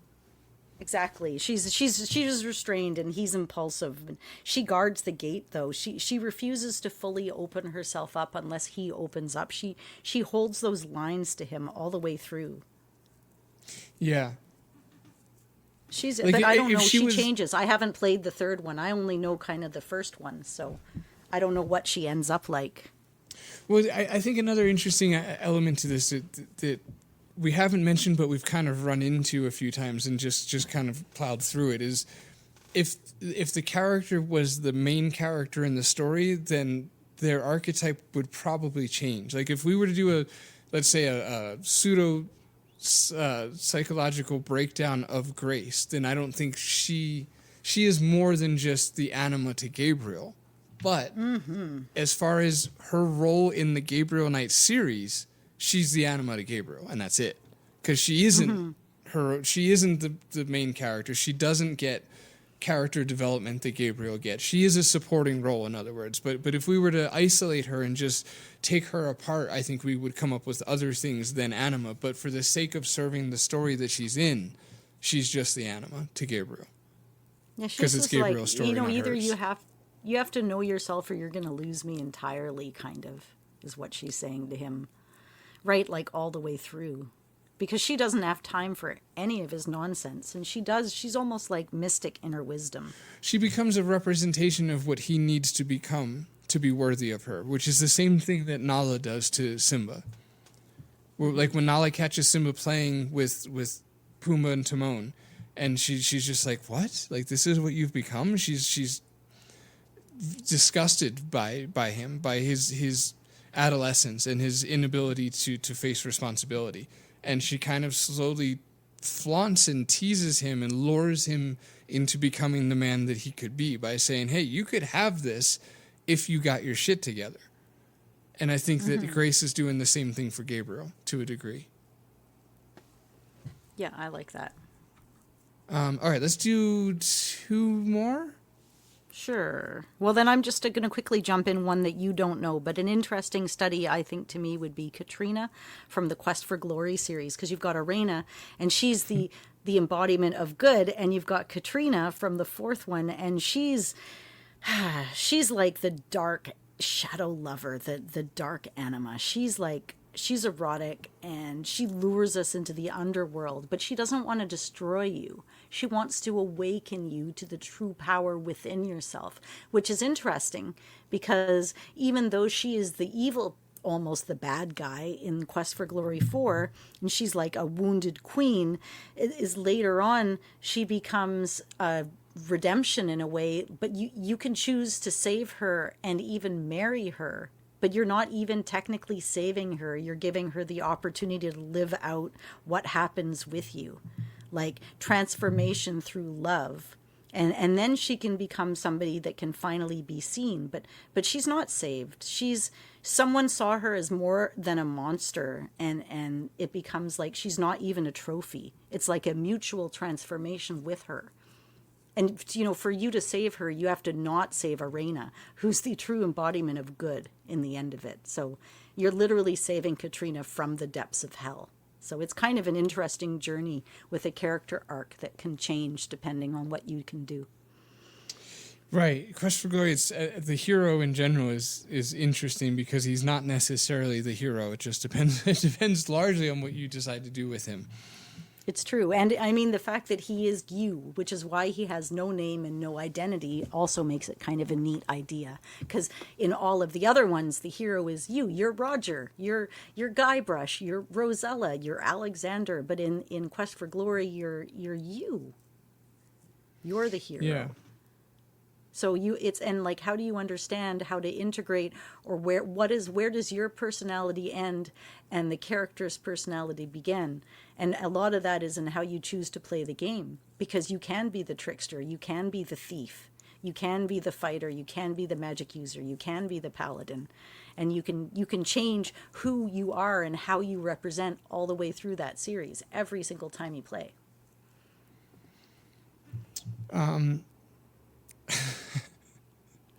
I just noticed that on the list I sent you for Mask of Eternity, I put the hero's name as Brandon. Oh no! Instead of Connor. It's funny because, man. It's about the same. Right, That's okay. Exactly. Brandon, right. Connor. They're both just average. Sorry, I don't want to. Now I'm going to offend Brandons like I offended all the Connors. It's just neither. Okay. I shouldn't. Well, they're both lovely names. Connor's interesting because I think he's kind of a little bit misunderstood. The fans weren't happy when the game came out and they're like, who the hell is this guy? Not only is the game different, but where's Graham and where's Rosella, right? So they brought in Connor to me to represent the classic hero. Like, Connor is a peasant who ends up kind of becoming a paladin. Wait, does Graham have a last name? Does that family have a canonic last name? I can look that up. I don't think they do. Let's see. I wanted to make like a dickhead joke while you were saying that, to be like, yeah, everyone's favorite, last name. Everyone, I can't do it without the last name and make it make sense. Graham Cracker. Oh, come on. Is the son of Sir Herwold, husband of Val. It's true. That's on the King's Quest Omnipedia. What? It is No, I don't actually believe Graham. I am. Let me just. Yeah, but who wrote the thing? You know what I mean? My name is Graham. Last name Kerr is a nod back to his full name. Coming back to what is Graham's last name, Cracker. It's an Easter egg and listed in the King's Quest II hint book. Gotcha. Okay. Because Al Euphrasio actually drew me a picture of Graham as a cracker once, and I have it in my little book, and it is pretty darn awesome. Graham Cracker. That's funny. Graham of Daventry, I guess you would say, right? I mean, but yeah, Connor. Go ahead. Yeah, no, go ahead. Sorry, I brought us down a dead end path there. My bad. Connor starts kind of like, he's like my husband, a simple woodcutter. He doesn't have any royal lineage, doesn't have any magic powers. He doesn't even have a claim to greatness. But I hope he can't hear you right now. But this Mask of Eternity absolutely shatters. Everybody gets turned into stone.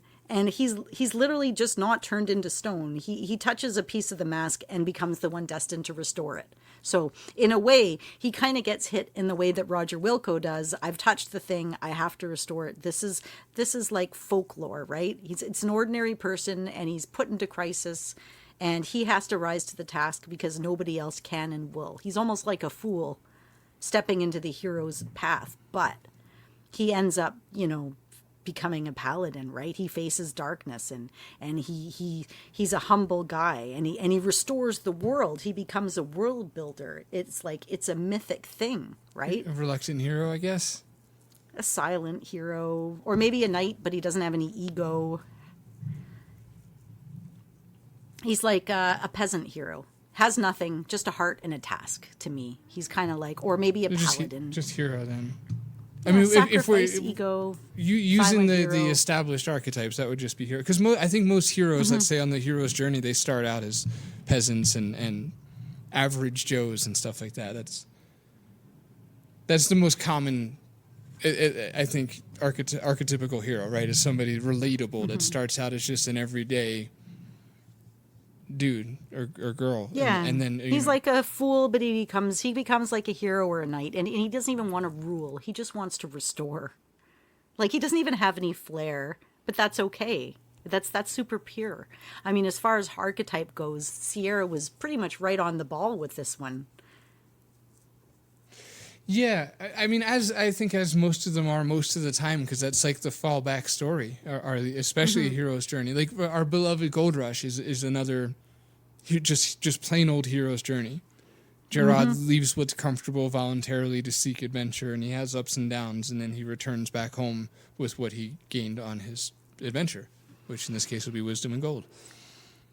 Yeah, it would definitely be wisdom and gold. He's a seeker all the way through. He almost is like a hero's journey, but it's grounded in realism. He's like, I would say I think he's it is a hero's journey, but Jarrod himself is a seeker. Yes, because he's not. He's like Moses or something. He's like he's leaving Egypt to go see the Promised Land. Seriously, it's a pretty big freaking deal. Oh wait, you know what though? Hold on. He is going to save his brother though, isn't he? Is he going to save his brother or just meet up with his brother? He's trying to seek and seek the bond. I don't think he's going to say he's chasing his missing brother because he thinks his brother's in danger. Didn't he? Oh yeah. In the letter it said his brother is like he's on the run from the law or some bad things happen. That's why he gave the gold. It's like a symbol of their bond. But what's a big difference there though, because if the brother is in danger, then he is acting heroically. If the brother's not in danger and he's just going to be like, oh, fuck it, my brother's in California getting rich, I'm going to join him, that tilts him towards seeker. But if his brother's in danger, that tilts him towards hero. Does that make sense? Yeah. I think he doesn't know if his brother's in danger. I think because it wasn't fully what's sure that letter his say? brother might be in danger. Let's see if I can look that up. All right, I'll say stuff while you look it up. Jared's name is Jarod. It's a ridiculous name. And Gold Rush is the most underrated Sierra game there is, and you all got to play it. We didn't do Conquest Longbow because that's Robin Hood and everyone, same with Indiana Jones. They both kind of just fit into their movie. It feels too pop culture-y as opposed to adventure gamey, so that's why we didn't do that one. I don't know. I can't see it. I'd have to go through a playthrough. I'm not going to do that now. But yeah, definitely there was a gold flake. His brother had struck gold. So, I think a part of it was that he wanted to see what was up. That's fair.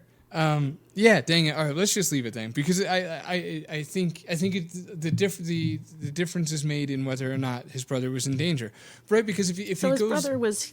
His brother was, okay, I'm seeing it. His letter was really cryptic. I'm just reading on the Sierra online thing here, but it was really cryptic. It says to come to California before it's too late, but it doesn't say why.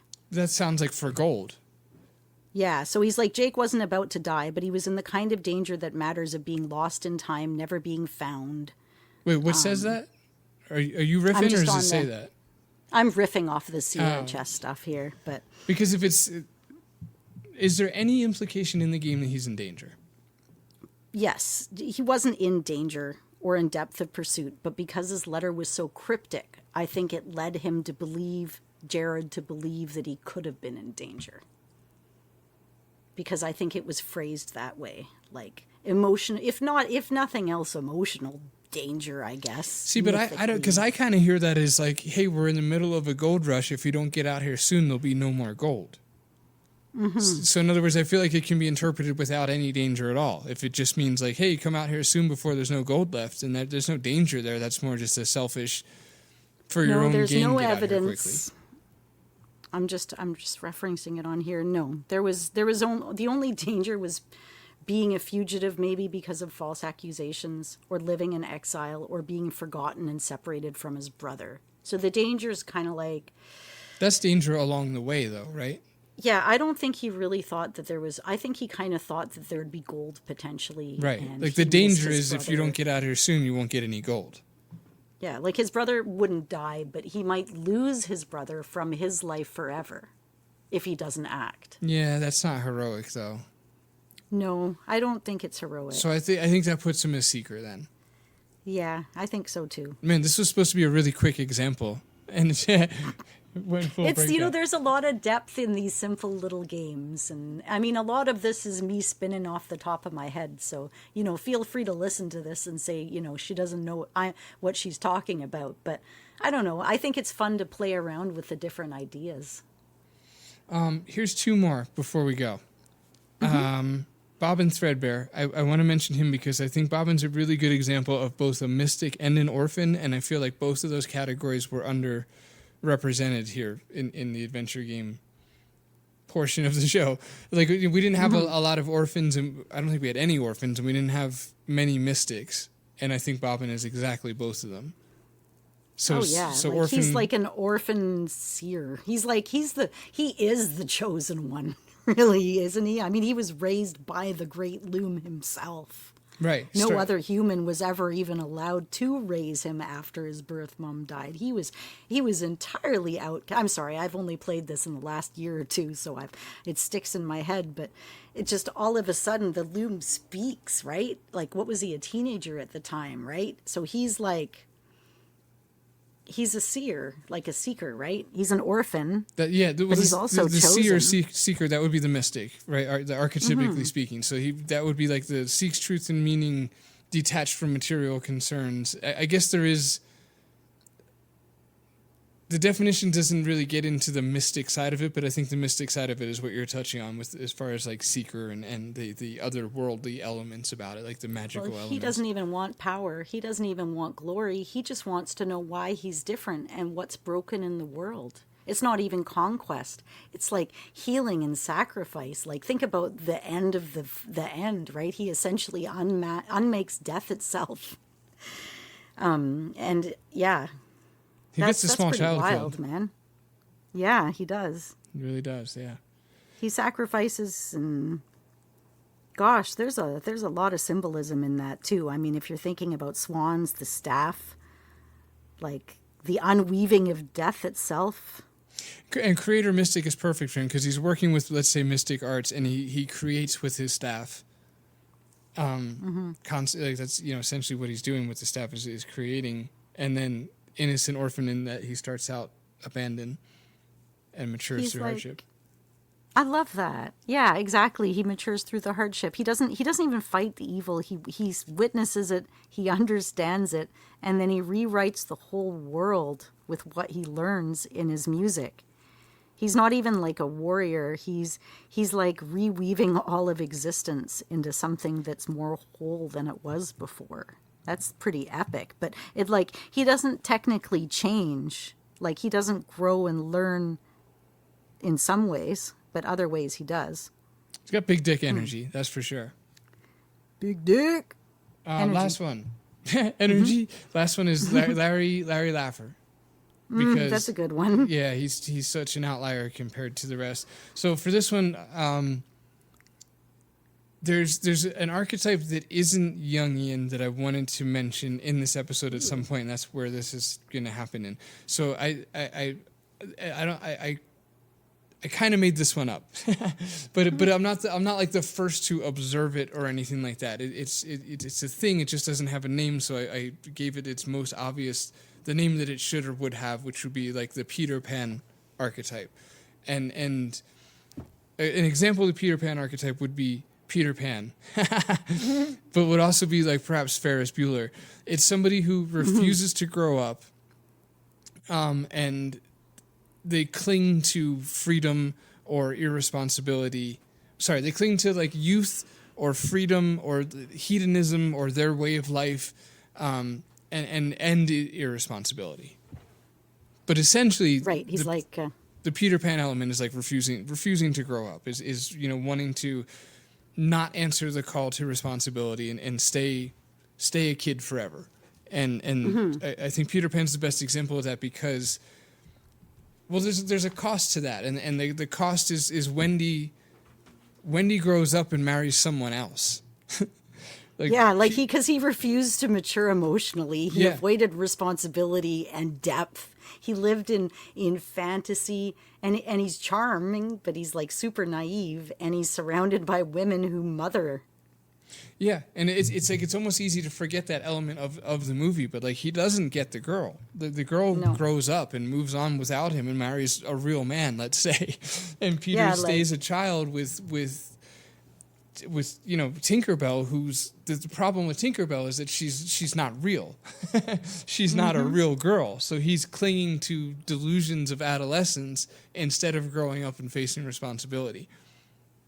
Yeah, he's like, I don't know, Larry's like a tragedy comic version of Peter Pan. It's like he's in a world that keeps changing, but he refuses to in his own way because they both kind of refuse to grow up in their own way. Peter Pan refuses to grow up at all, and Larry is still trying to be a 70s ladies man in a world that is no longer in the 70s anymore. Yeah, and Larry is essentially like a high schooler. Yeah. Peter Pan might be a little bit more like elementary school, or refusing to leave elementary school, whereas Larry is refusing to leave high school. Mm-hmm. Like actually settle down, make sacrifices that'll. No, exactly. They're not willing to do the next step, to take them to the next step. Larry gets caught in leisure laugher mode, and Peter Pan gets caught in the same way. It's like Larry's almost like the darker side of Peter Pan. He's all narcissism, and he can't commit or change, and he lives in a loop. And that gives him a psychological depth to me that Peter Pan kind of didn't have. It's like, I'm older and I'm vulnerable and I'm real, but Larry, he'd rather make a joke or like chase somebody in a hot bikini. I don't know. He's like the middle-aged Peter Pan. So yeah, if he's middle-aged Peter Pan, but he's still in high school, then Peter Pan is still just a kid, just before puberty, like 12 years old, right? Yeah, maybe it's something like Peter Pan has the ability to stay in Neverland and actually not grow up, whereas like Larry is Fry's a little bit like that, actually, from Futurama. Right. Or like, I don't know.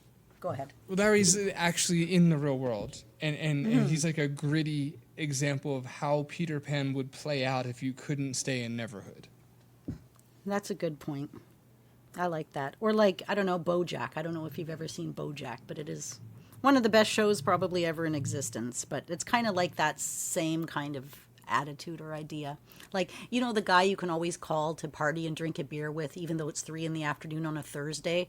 That guy. Right. Dennis Miller had a quote where it was like, people that are fun to get high with make shitty roommates. Right. That's a good kind one. Of that.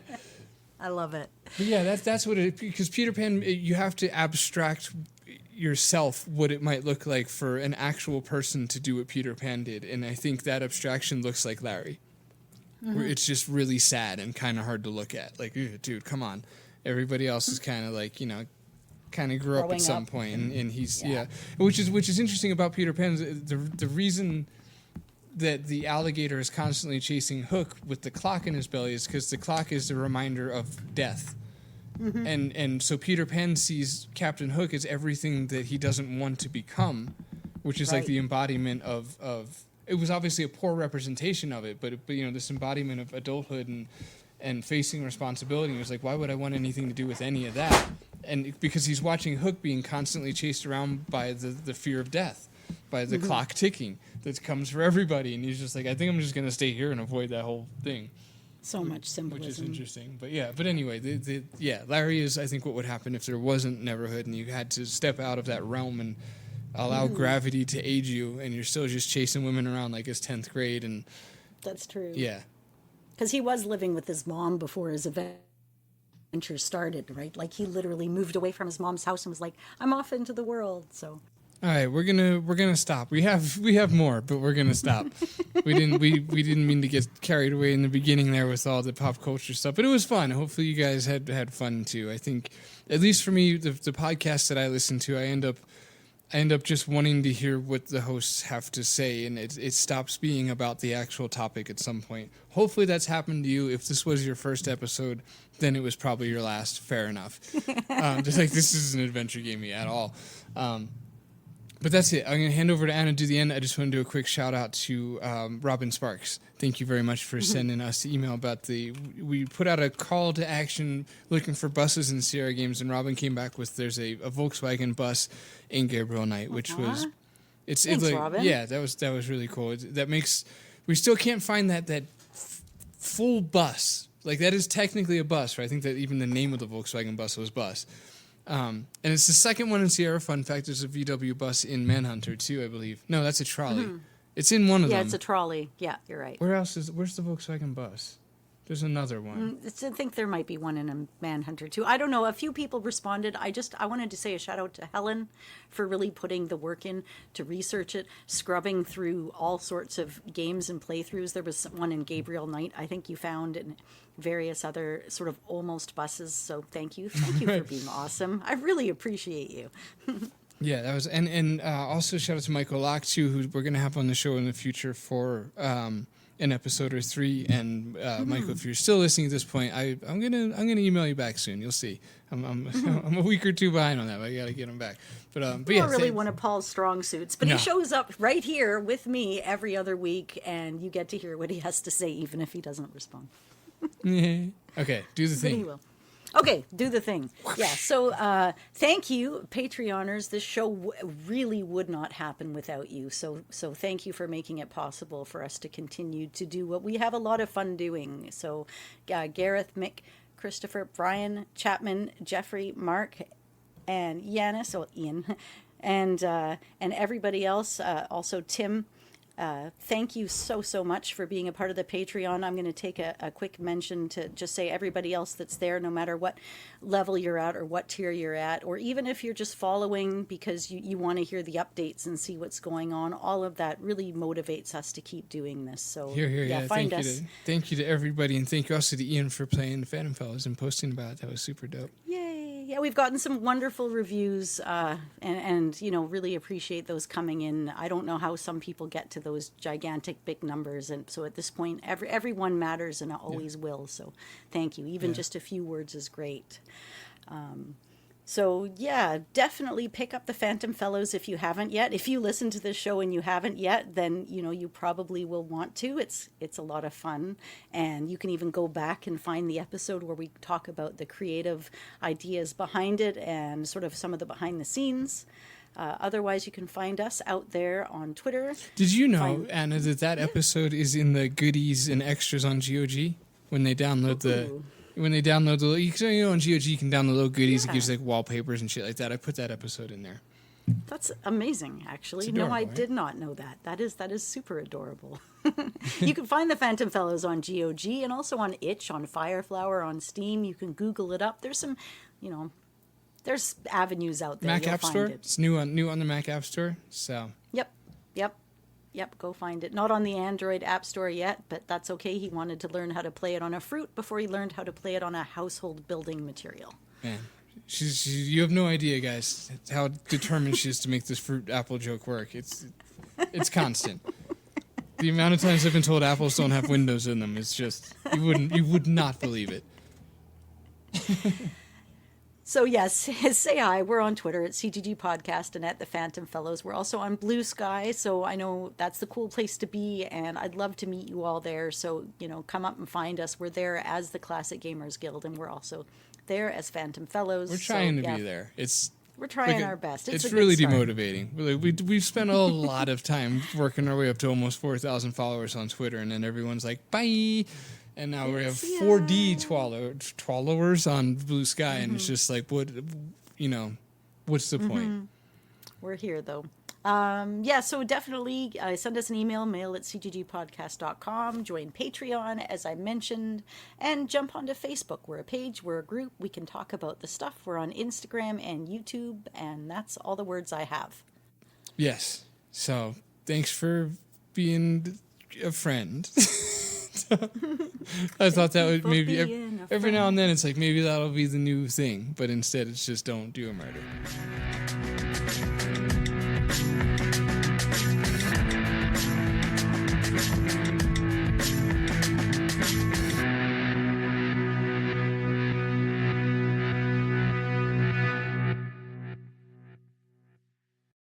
Yeah, you can sit on a fence post, my guy.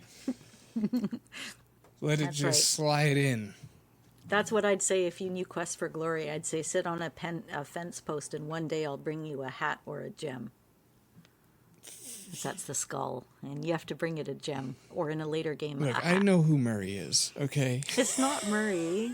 It's the skull from Baba Yaga. See, but that's the, that's the irreverence there, is that I don't know that it could be Murray. I know, I'm sorry. I know you heard it in my voice. I'm just like, what? I know. I should have known better. Skull. I know. My goodness. Get a little testy around Quest for Glory. That's my bad.